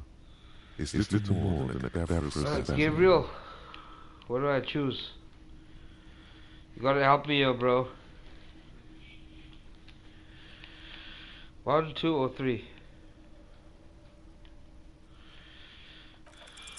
It belongs in the new, the third decade of the current century. Enough time had passed from failure of the revolution that, for a fleeting moment, free market economy seemed like the ultimate, uncontested way of life for our species. Things were good. It was smooth sailing. People made gold and champagne tinted areas and facades to suit the times, calling this the new style. But more importantly, disco happened. For Revachol, Disco Elysium. that meant only one thing. Guillaume de Million. If it doesn't rhyme, you're not pronouncing it right. Guillaume de Million. Out of the dazzling swirl of disco music, in an open air, what in the wee, somewhere in Revachol West, Guillaume's blonde mane appeared on the screen. He sang some bullshit, then he made the expression. The clip is used to spur on a horse. It also features heavily in Guillaume Le Million's regional mega hit, Don't Worry, You're Pretty Little Head. Sometimes you like to add finger pistols to the mix, because unlike Guillaume Le Million, you are a police officer. It's your nifty little way to say, I'm armed and dangerous.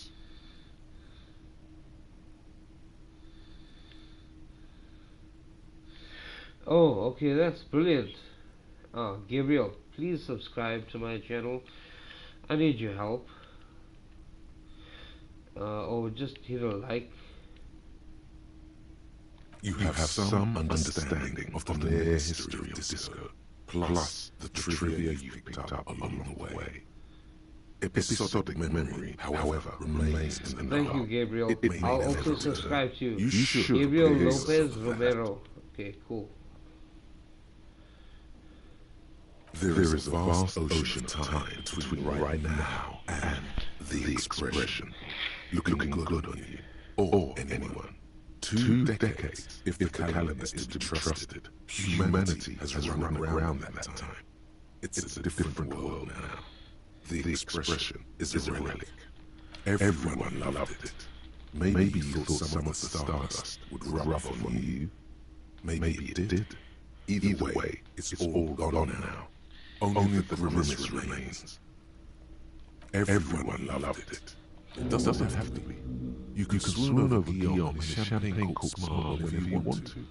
Maybe some of the slow hands, however skillful, can't manage this task on their own. You should get your chance. Holy shit. So, okay. What did that achieve? 5 intellect, 1 psych, 2 psych, psyche, 4 motion.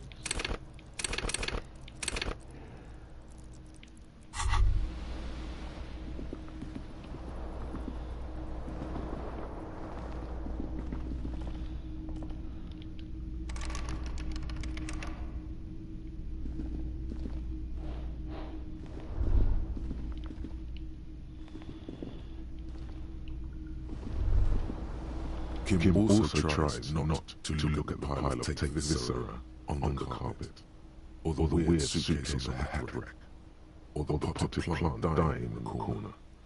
But it's all just too morbid to ignore. The man is finding it hard not to trip on the tape, and not to send any of the bottles rolling across the floor, where unidentifiable sludge makes it hard for him to breathe.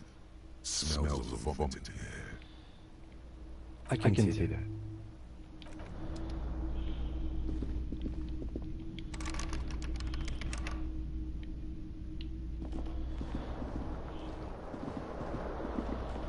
Still can't find my shoe, Gabriel.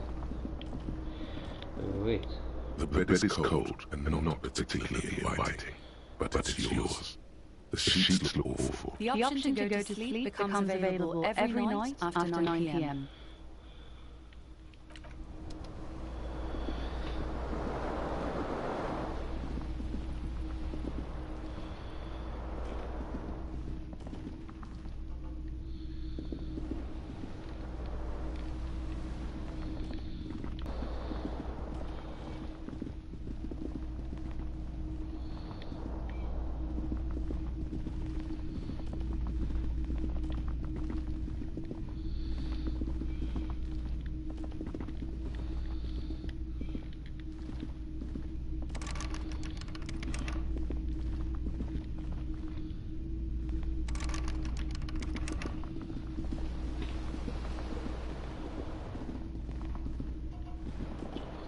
How is it that my shoe, I threw it from here, how did it land up here, Gabriel?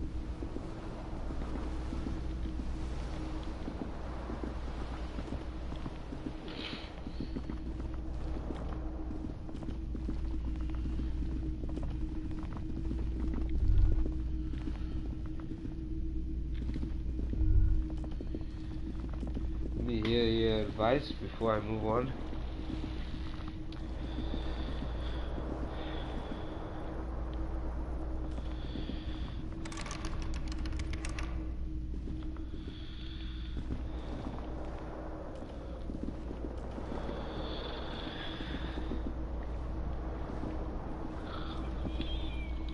The window stands broken in its the morning light hurts your eyes.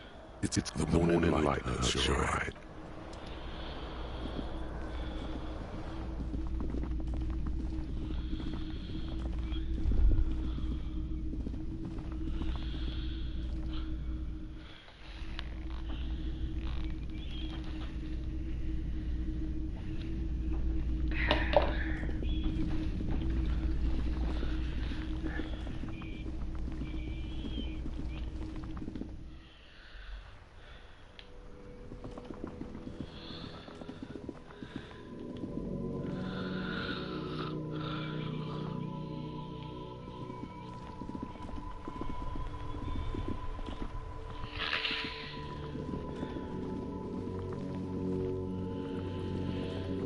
Gabriel.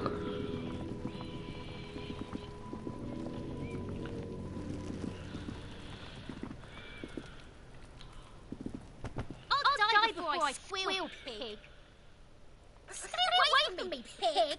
You don't want to see what happens. There he still is, looking right through you with his white eyes. The body below is entirely dedicated to that corpse smell. Emitting it is all it does now. Active decay. It's a quick throw, officer. No one is judging. He's about to blow. Cops gonna blow, Kuno.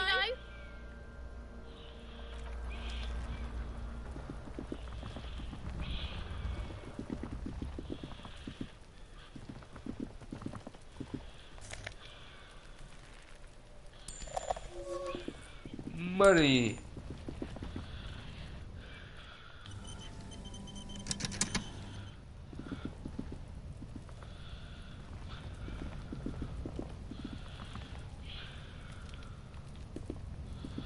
An inconspicuous pile of the roof material Eternite.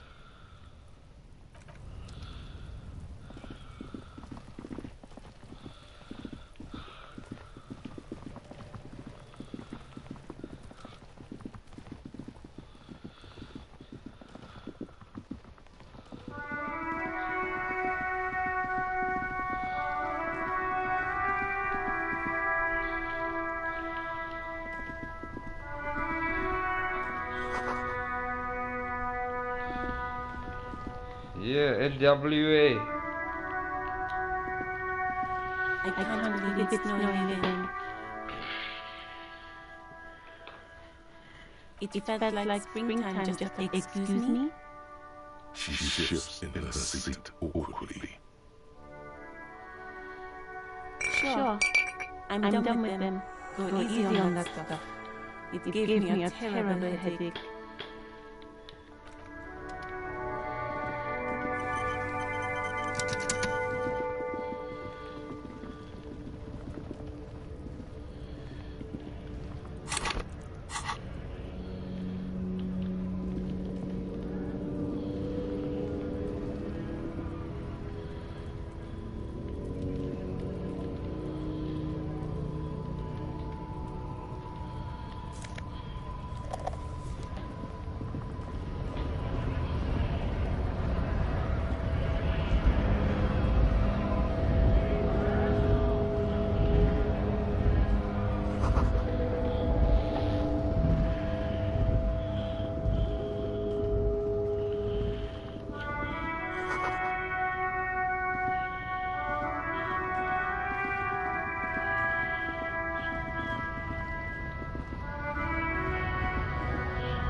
Cops are here. Oh, alpha male. You here to fuck with us. Beat the honest worker down. We're here to fight for a cause. Stripes usually have problems with people who have causes. Good. We're fighting for a cause here. Right to work! Besides, we're not that difficult. It helps if people see us talking cops and strikebreakers together. Shows authorities are on our side. Builds confidence. My time. Let the fat bastards spread on you. I don't trust cops, but I can see you understand the right to work! Right to work! Maybe you should ask them the questions, like why we're not allowed to make a living here. We have families to feed, you pieces of shit. So do we, Scott. We were promised work. We'd be in there, working, if the bastards had shut the gates. The physically impressive manpower has turned his attention back to the gates. He ignores your presence. Have fun. Union shit's on full strike. Don't think they're going to let you through the gates. I'm trying to meet that fat boss. I know nothing about murder. Wouldn't put it past as hard for us. They do right to work! It's shameful. Cops do nothing. You should bring back up, open up gates for us. Blockading gainful employment for workers is a crime. Screaming and yelling. That sounds, it sounds like it was, way more difficult than I have it now. We are not picking inside these judges. Let us work! Honest men and women with rights to work, be useful, not toys for corporate interests. We came here to help the harbor run smoothly in time of crisis. If union fucks don't want work, they ought to let in those who do want work. I have a question. Why do all these men follow your leadership? You think they follow because I'm big and loud? No. They follow the rules of the market, the rules of the economy. Yeah, no, I agree. Like, given a job to do. I've yet to meet a game that has this type of good writing. Like I'm digging it so much. When a bunch of ungrateful, lazy cockroaches I'm letting you words. decide that the work of other people. Beats me. They mumble nonsense about boardrooms and workers' rights. Wow. There's something odd in the way he carries himself. His sense of clothing was vaguely mismatched. The different pieces of the attire seemed ill-fitting. Fine, it was probably have fun. You need right to work. Why not? Pity. Let. I'm just trying not to die.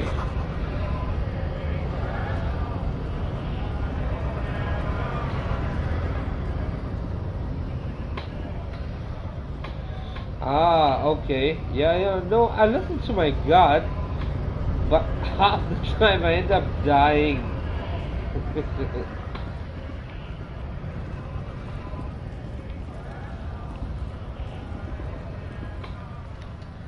Go speak to this guy.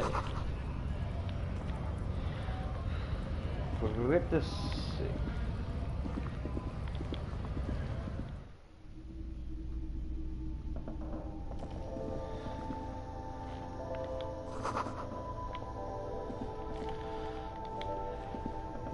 Welcome to Frit. Feel free to look around or something. Everything is out on the shelves. What's that magazine she's reading?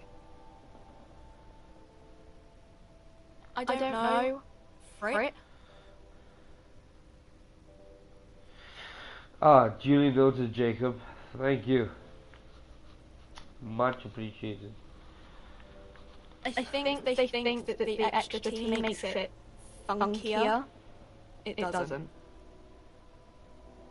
The story goes that a normal flitter with 2 T's, a men's workwear shop in Fredderford, was already taken. So when Flitter Retail Inc. grew into a multinational corporation, they had to add an extra letter to avoid trademark infringement. You mean this? This is Pop Stars. It's got like famous people in it. It's not for sale. Oh yeah, you probably watching. Yeah, oh, alright. Looks like it will to you. She pops her raspberry-flavored bubblegum and nods. Her shoulders tense. She shuffles back only slightly. Bewilderment and repulsion root her in place. The lieutenant frowns at you before turning to the clerk with an apologetic half-smile. Okay. I'm not really supposed to be chatting to anyone, but...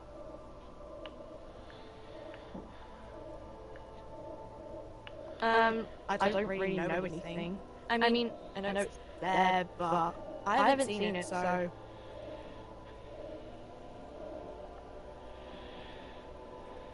Not really. No. I didn't know him at all. I don't know, really. I don't... No need to worry. It's just standard procedure for us to ask around. If you hear anything, let us know, okay? Okay. Uh-huh. Thank you, love.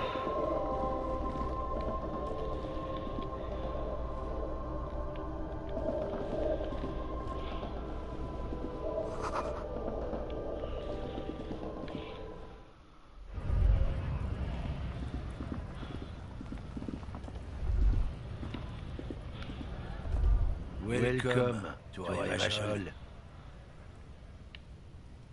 Don't you welcome to Revachol. Every school of thought and government has failed in the city. But it's men like you who keep Revachol divided. What he means is, fixation on the Revacholian nation makes it harder for Revachol to actually attain self-determination.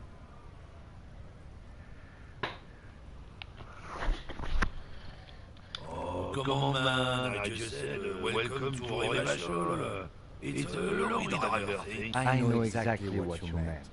You think my kind doesn't belong here, that I should watch myself and behave. But you see, I'm an officer of the RCM. It's actually my job to make sure you behave. I would advise you to remember that. Silence. The air between them becomes tense. Your partner needs backup. Now's your moment to shine.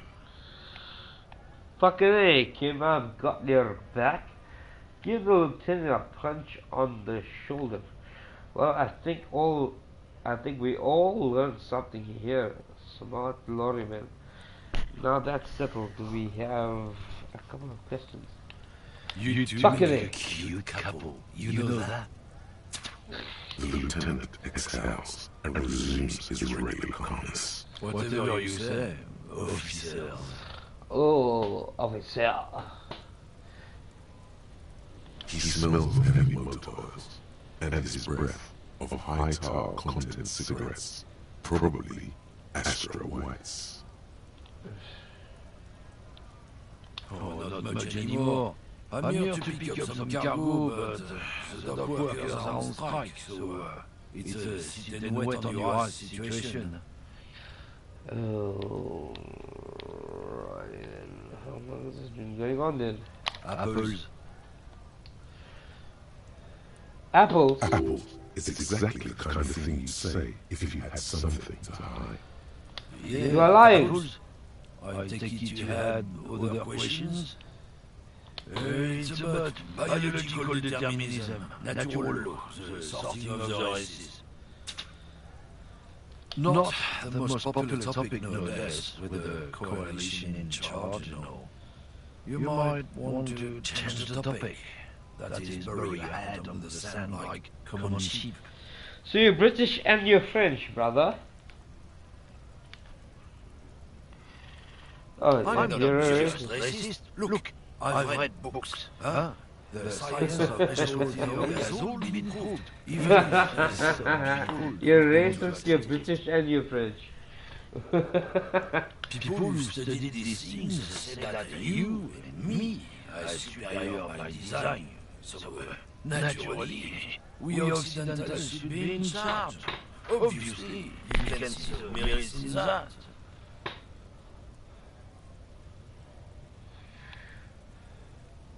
Open your eyes. Haven't you noticed something different lately? An unfortunate downturn, maybe? Huh? When members of the superior race cease to believe in their innate superiority, they stop competing for resources. This concerns you, policemen, so you better be vigilant. The damn kids are showing up good lately. Same with the mosquitoes. And the other intruder species too. They're on the precipice of cultural victory. Oh, j'ai ta tempo. Cultural victory? What is this then?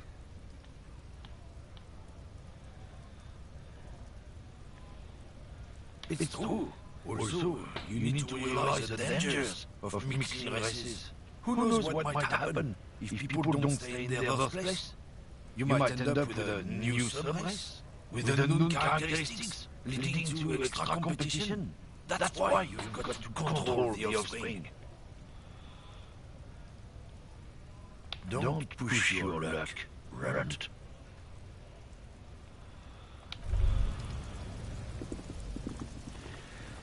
Oh, that guy's a racist piece of shit.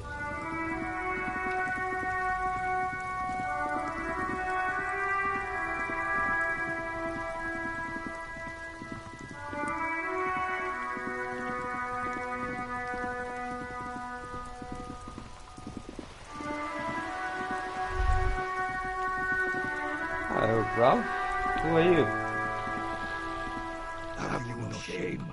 Whining about your back every time you bring out the measuring tape. Honey, you're a man with a fork in a world of soup. Please, let's just try to enjoy the game, alright? I'm trying to, but you keep breaking my concentration. You're old. I can see that. We're both old. Now stop grabbing your ass like it's a girl. These men are playing balls. This is a ball game. Grab a ball and play it. Don't ask questions. Shoot first. Ask questions never. That's the spirit. Don't even waste your breath asking about the game. They wouldn't know anyway. There. See? Your munching and complaining have ruined my concentration.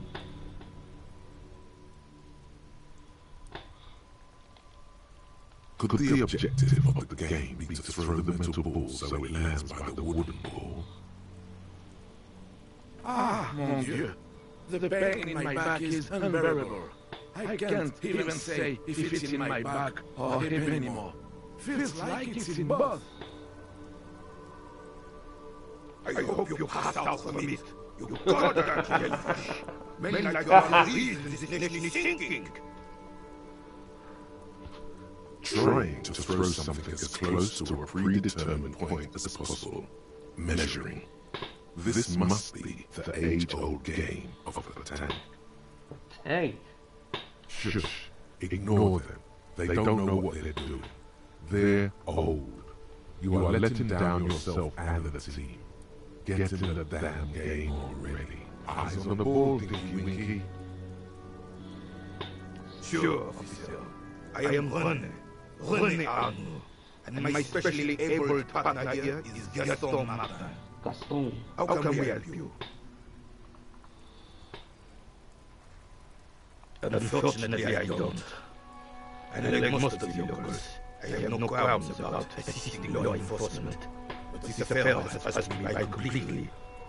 In Martinez, the union is the law. So can you really blame them? Top is a majority firm. I don't have a problem, Mr. Policeman. On the contrary, I admire the effort to bring order to our streets. He doesn't know about crime. Your time is better spent discussing politics. I'm confident they are indispensable in regard to all the paperwork and other administrative duties.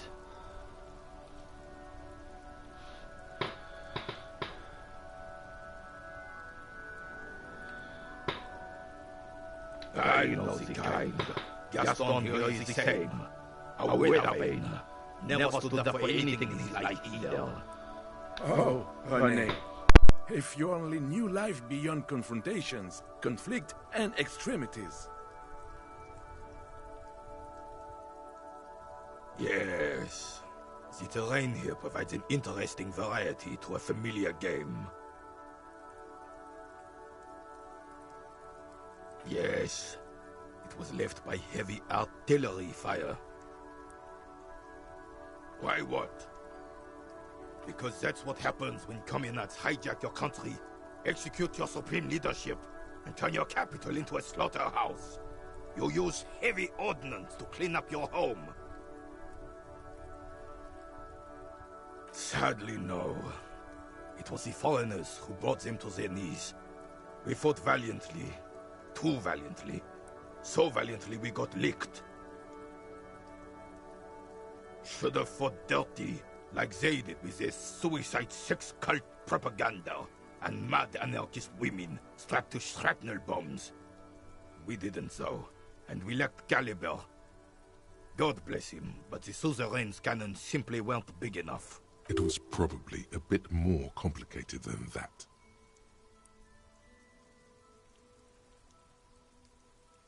Because this place is a damn beachhead. Had to soften the commies up first. Yes, the military coordinated amphibious landing to take back Revachol. Martinez was used as one of the 3 footholds in Revachol during Operation Deathblow in 08. The other 2 are off in Stella Maris and the Delta. This here is Blood Ground, where coalition boots first made landfall and cleaned those rabid dogs out. Most likely, we're playing pétanque on their mangled corpses. Blood ground. You got old René going there. Like he isn't hungry enough already.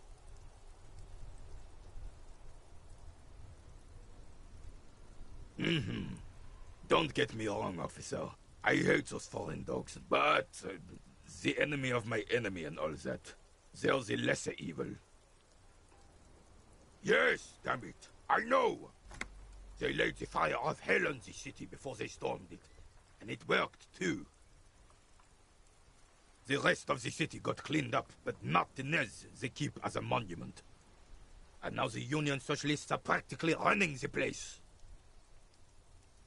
Well, it's your own damn fault. You, we, the coalition, Revachol, whoever you want to blame, never finished the job. Officially, the party never surrendered. You don't even begin to truly understand the players at the table, let alone the specific circumstances surrounding the... What do you think? Thinking men have opinions on these things. Present one.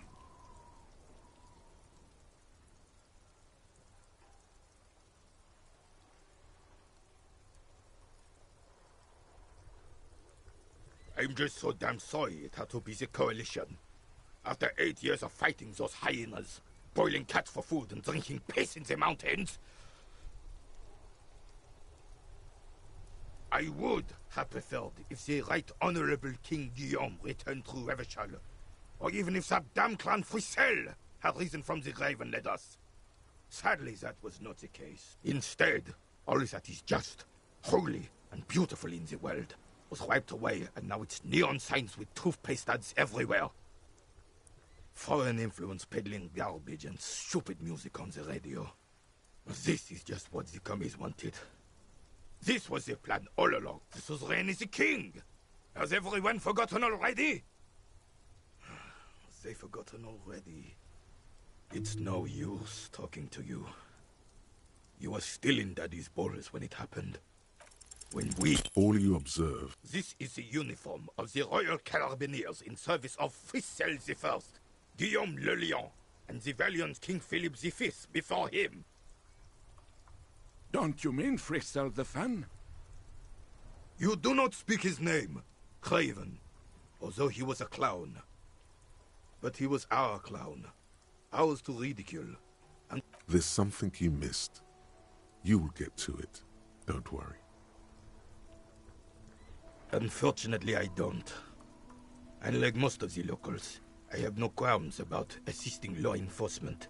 But this affair has passed me by completely. In Martinez, the Union is the law. So can you really blame them?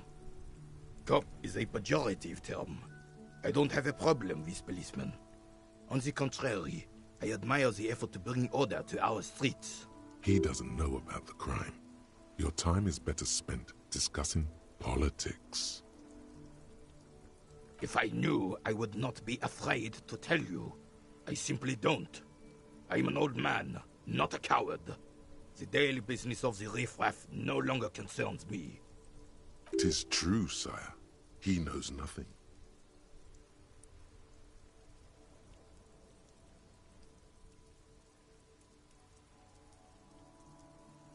Yes, the terrain here, I do.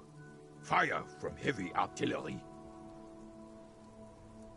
Why what? Because that's what happens when communards hijack your country. Fine. What do you want now then?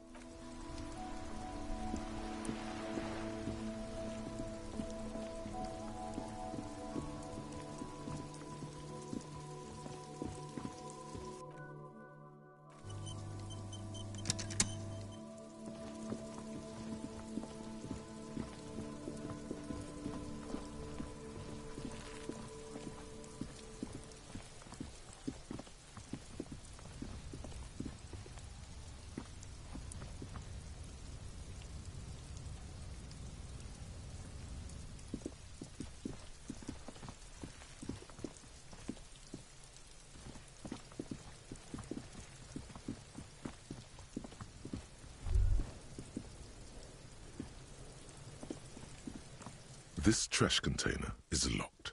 The sliding lid has a padlock that says, "Whirling in rags." The body is downwind from here. Maybe you prefer the smell of garbage to the smell of death. We could try using a pry bar, the one you took from my motor carriage, or... We might want to ask for a key from the manager of the Whirling in Rags. He probably has one. And he also has information.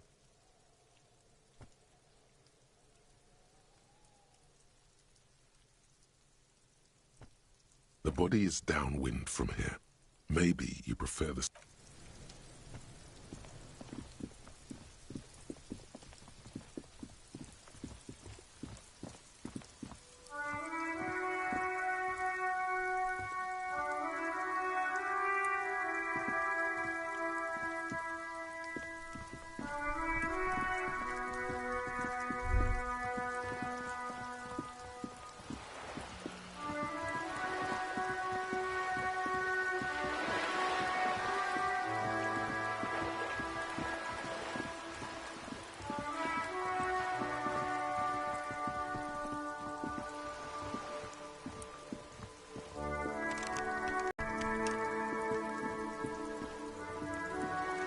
A sturdy metal door guards the southwest entrance. The door rattles. Stop banging on the door!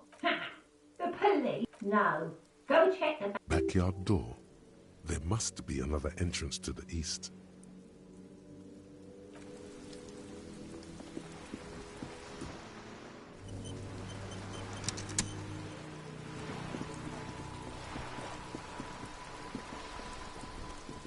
You're back. Good. What can I help you with? Why, yes I am. Of course there are. Yes, we are. Technically, the neighboring Ozone and Fas Alamer island groups are archipelagos, while La Caillou, by contrast, is a single fertile landmass, the fourth largest island in the world. It is not an archipelago. Okay, if you want to get technical. The point is, we're all on islands here, and sail is still the most expedient way to get from one island to another, especially when you're in a hurry to resolve a strike. She nods attentively. Good.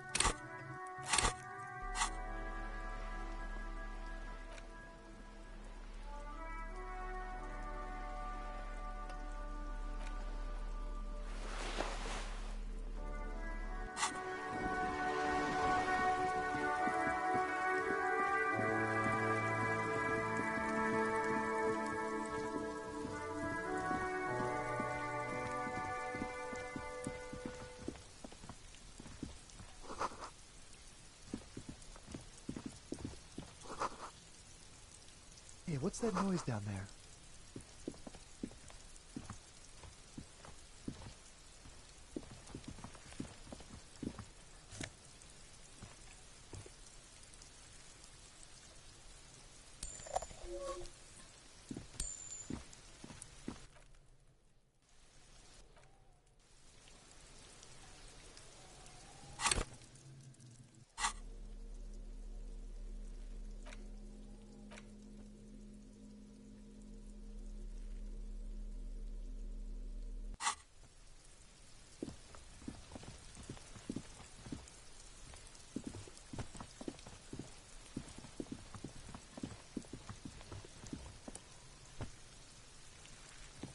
Yes?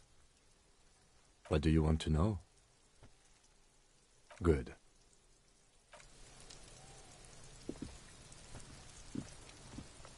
Are you trying to sneak up on me? Come to slit my throat in my sleep? Apparently, she doesn't like people standing behind her back. Logic error. She is not sleeping right now. Pig's come to take me out. Trying to snuff me out. Don't get fucking clever with me, pig.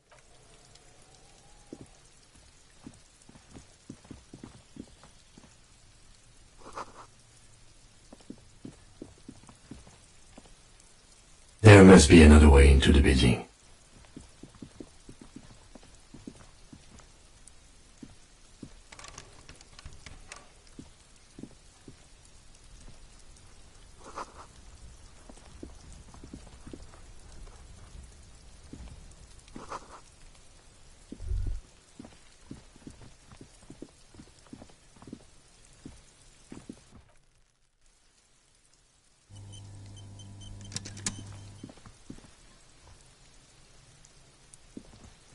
Trying to sneak up on me again?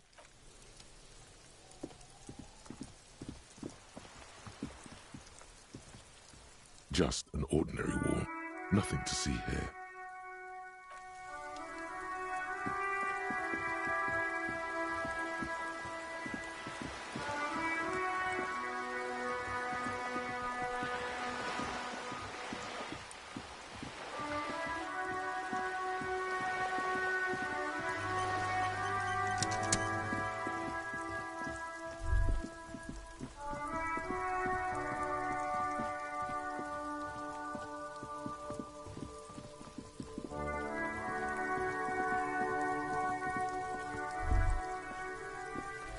There he still is, looking right through you with his white eyes. The body below is entirely dedicated to that corpse smell. Emitting it is all it does now.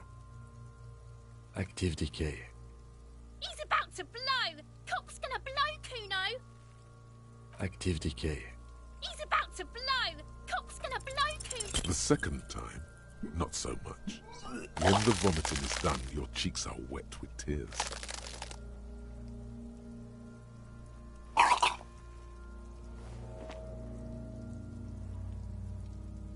Nor does the wind right now.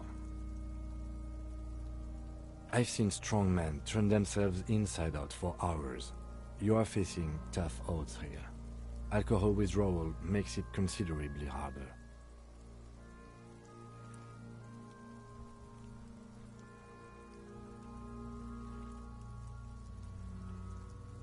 I've seen captains puke their guts out. It never gets easier. You never get used to the smell. Every Monday is cadaver day. Throw up, investigate. Throw up, initial autopsy. Throw up, baguette. Then drive to the station. Maybe throw up on the way there. I think I've lost my sense of... I've seen captains puke their guts out. It never... Then drive to the station. Maybe I think I've lost... A white lie. Not being hungover helps too. Okay, you've said it. You needed to say it. And now that you have... You need to get your shit together. No, it's not, officer. No, it's not, officer. No, it's not. No. You will get your shit together.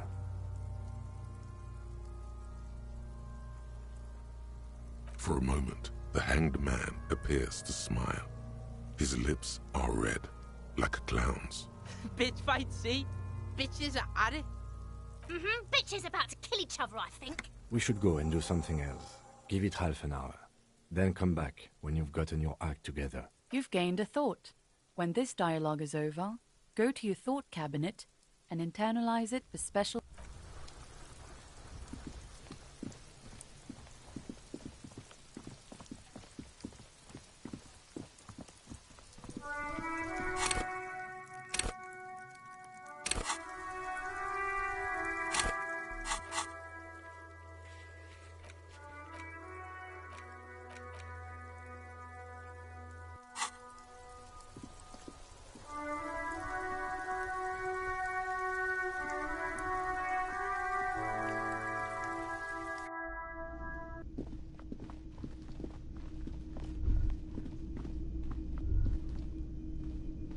The man with the unimpressive beard notices you approaching. He drops the ledger he was holding. Mr. Gart, right? Yes. I am Kim Kitsuragi from Precinct 57. This is an inter-district investigation, so joining me from Precinct 41... What? I have no idea what that means. What is this, a joke to you? Is this what you get when you call the police now? This guy? We've been waiting for a week here. Sir, I understand your concern, but we are here to do a job. And for us to do it, I need you to stay calm. Yes, of course. I know it took us a while to arrive at the scene, but it also took you a while to call us. It was you who placed the call, correct? No, I only just got here. It was probably Sylvie who called you. She usually works the bar here. I'm only temporarily taking over her duties. Do you have her number? As a matter of fact, I do. This sounds like something you can use to call this Sylvie later. You said you just got here. From where? Are you a local? What, of Martinez? No, I live in Jamrock. I only sometimes come here to keep an eye on the place. This is just one of the many, many cafeterias I manage. But you still know your way around, yes? In case we need directions. Yes, I know where some things are, but as I said, I don't live here. I just used to work here. And I'm not going to start working here again, if that's what you think. I didn't imply that. Detective. He probably means this is where you step in and ask your questions. His face expresses profound doubt in your... Ask him about the body's location before asking if he killed him. People give up information in the more innocuous questions, which you can later use in the more sinister... I knew it. Let's go. Not so fast. You owe me 130 real.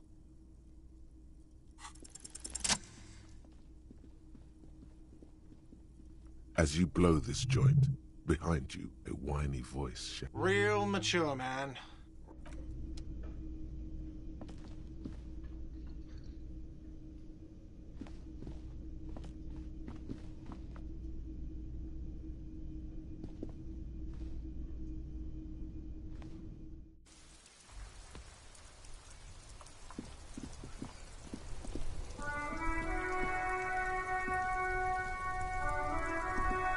It's raining again. It was clear just an hour. Of course. What do you mean? Yes, sir. He knows where we are. What do you mean? Yes, sir. He knows where we are. No problem.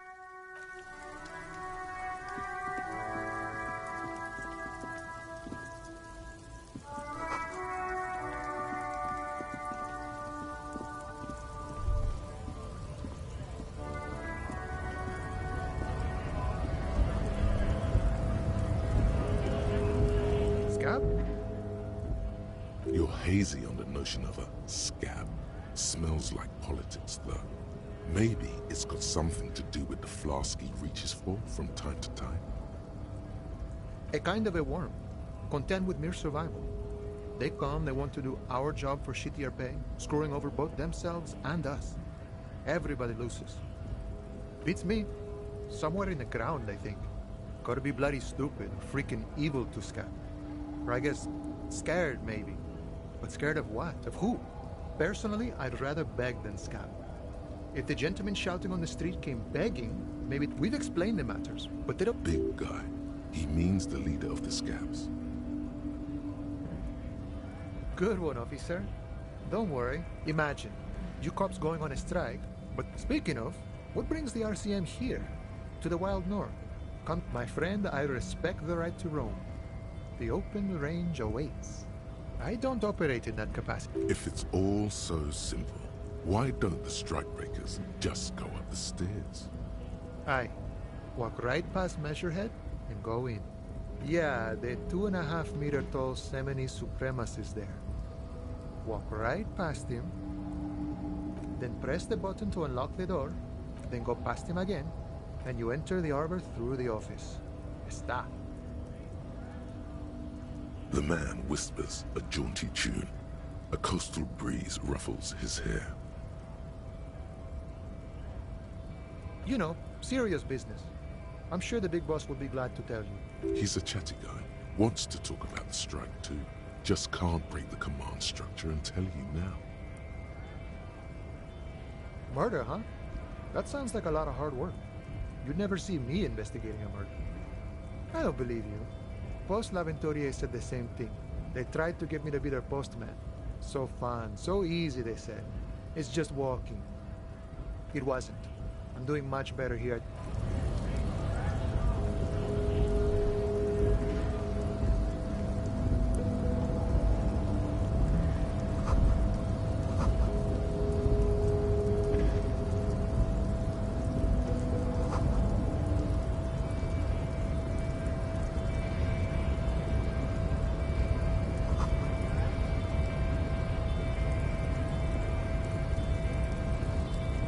Body betrays your degeneracy. Yeah, Measurehead. His body totally betrays his degeneracy.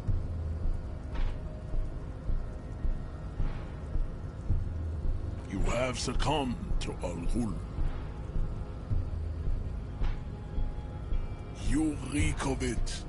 An invisible sword of Al-Ghul emerges from your throat. You cannot see it, but others can. It is making the woman in my company sick. It's not good. It's like a rat crawled into your stomach, got drunk and drowned. No, you don't. You need to get another drink. Occidental Haplogroup B4 is done giving orders around here. The influence of the ham sandwich race is waning. Does this remind you of someone? The guy down there? Begging for help. Attempting to pass fear for cooperation. How far the Occidental Haplogroup has fallen. You were once a noble and powerful race. You gave the world eugenics, electricity, and powerful weapons of war like missiles and aerostatic aircraft. You dominated lesser cultures, like the deformed Hemians and the inexplicably potato-obsessed Quakers. But now your ascent to the genetic summit has halted. You are obsessed with sadness and with frivolous pop culture. You will be superseded. Isn't that right, babe? It is, baby, yeah. There is a button right behind him, just out of reach. It must be the one that opens the door to the harbor.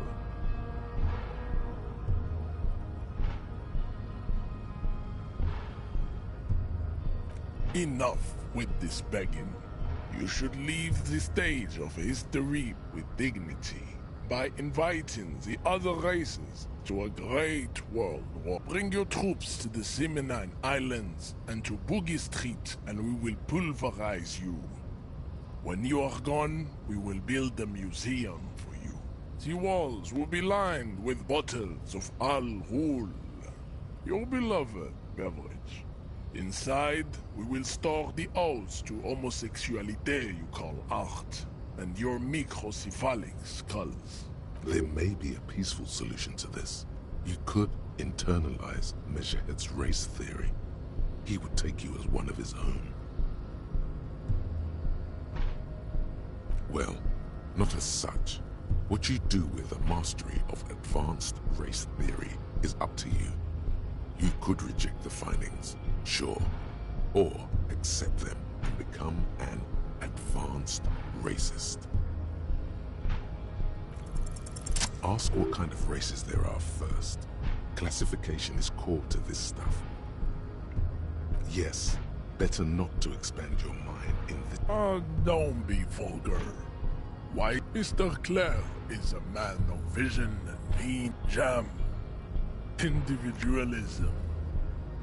You have gotten these ideas from degenerate youth culture, have you not?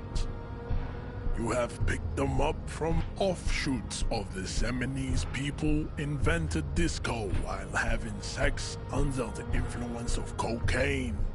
It is a shame upon my race. I am not surprised you enjoy it so much. This has happened to many of the side products of the inevitable cultural victory of the Seminoles race.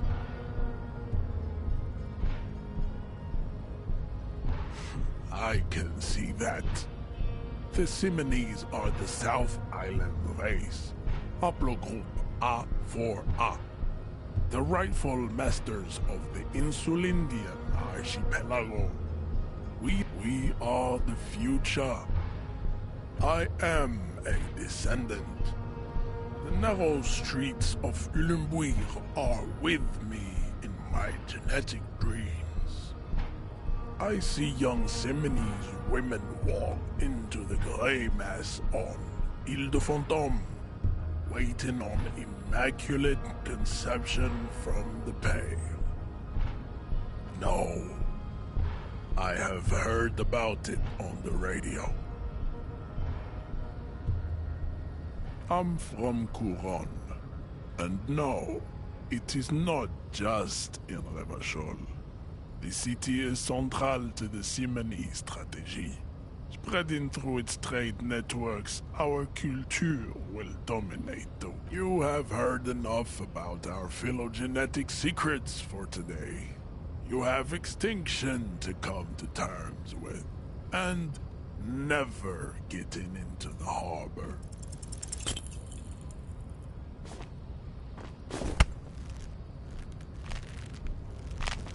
How did this happen? You must be out of your mind, degenerate drunk. Your fist... The words to the song have changed.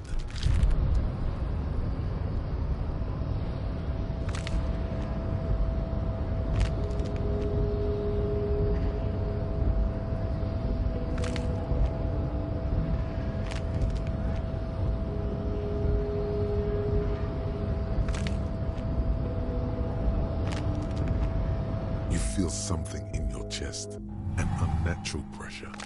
It's spreading to your left arm, your jaw. Yeah, screaming isn't happening on account of extreme shortness of breath. You're just making it. All you feel is pain and weak. Cop suffers final heart attack at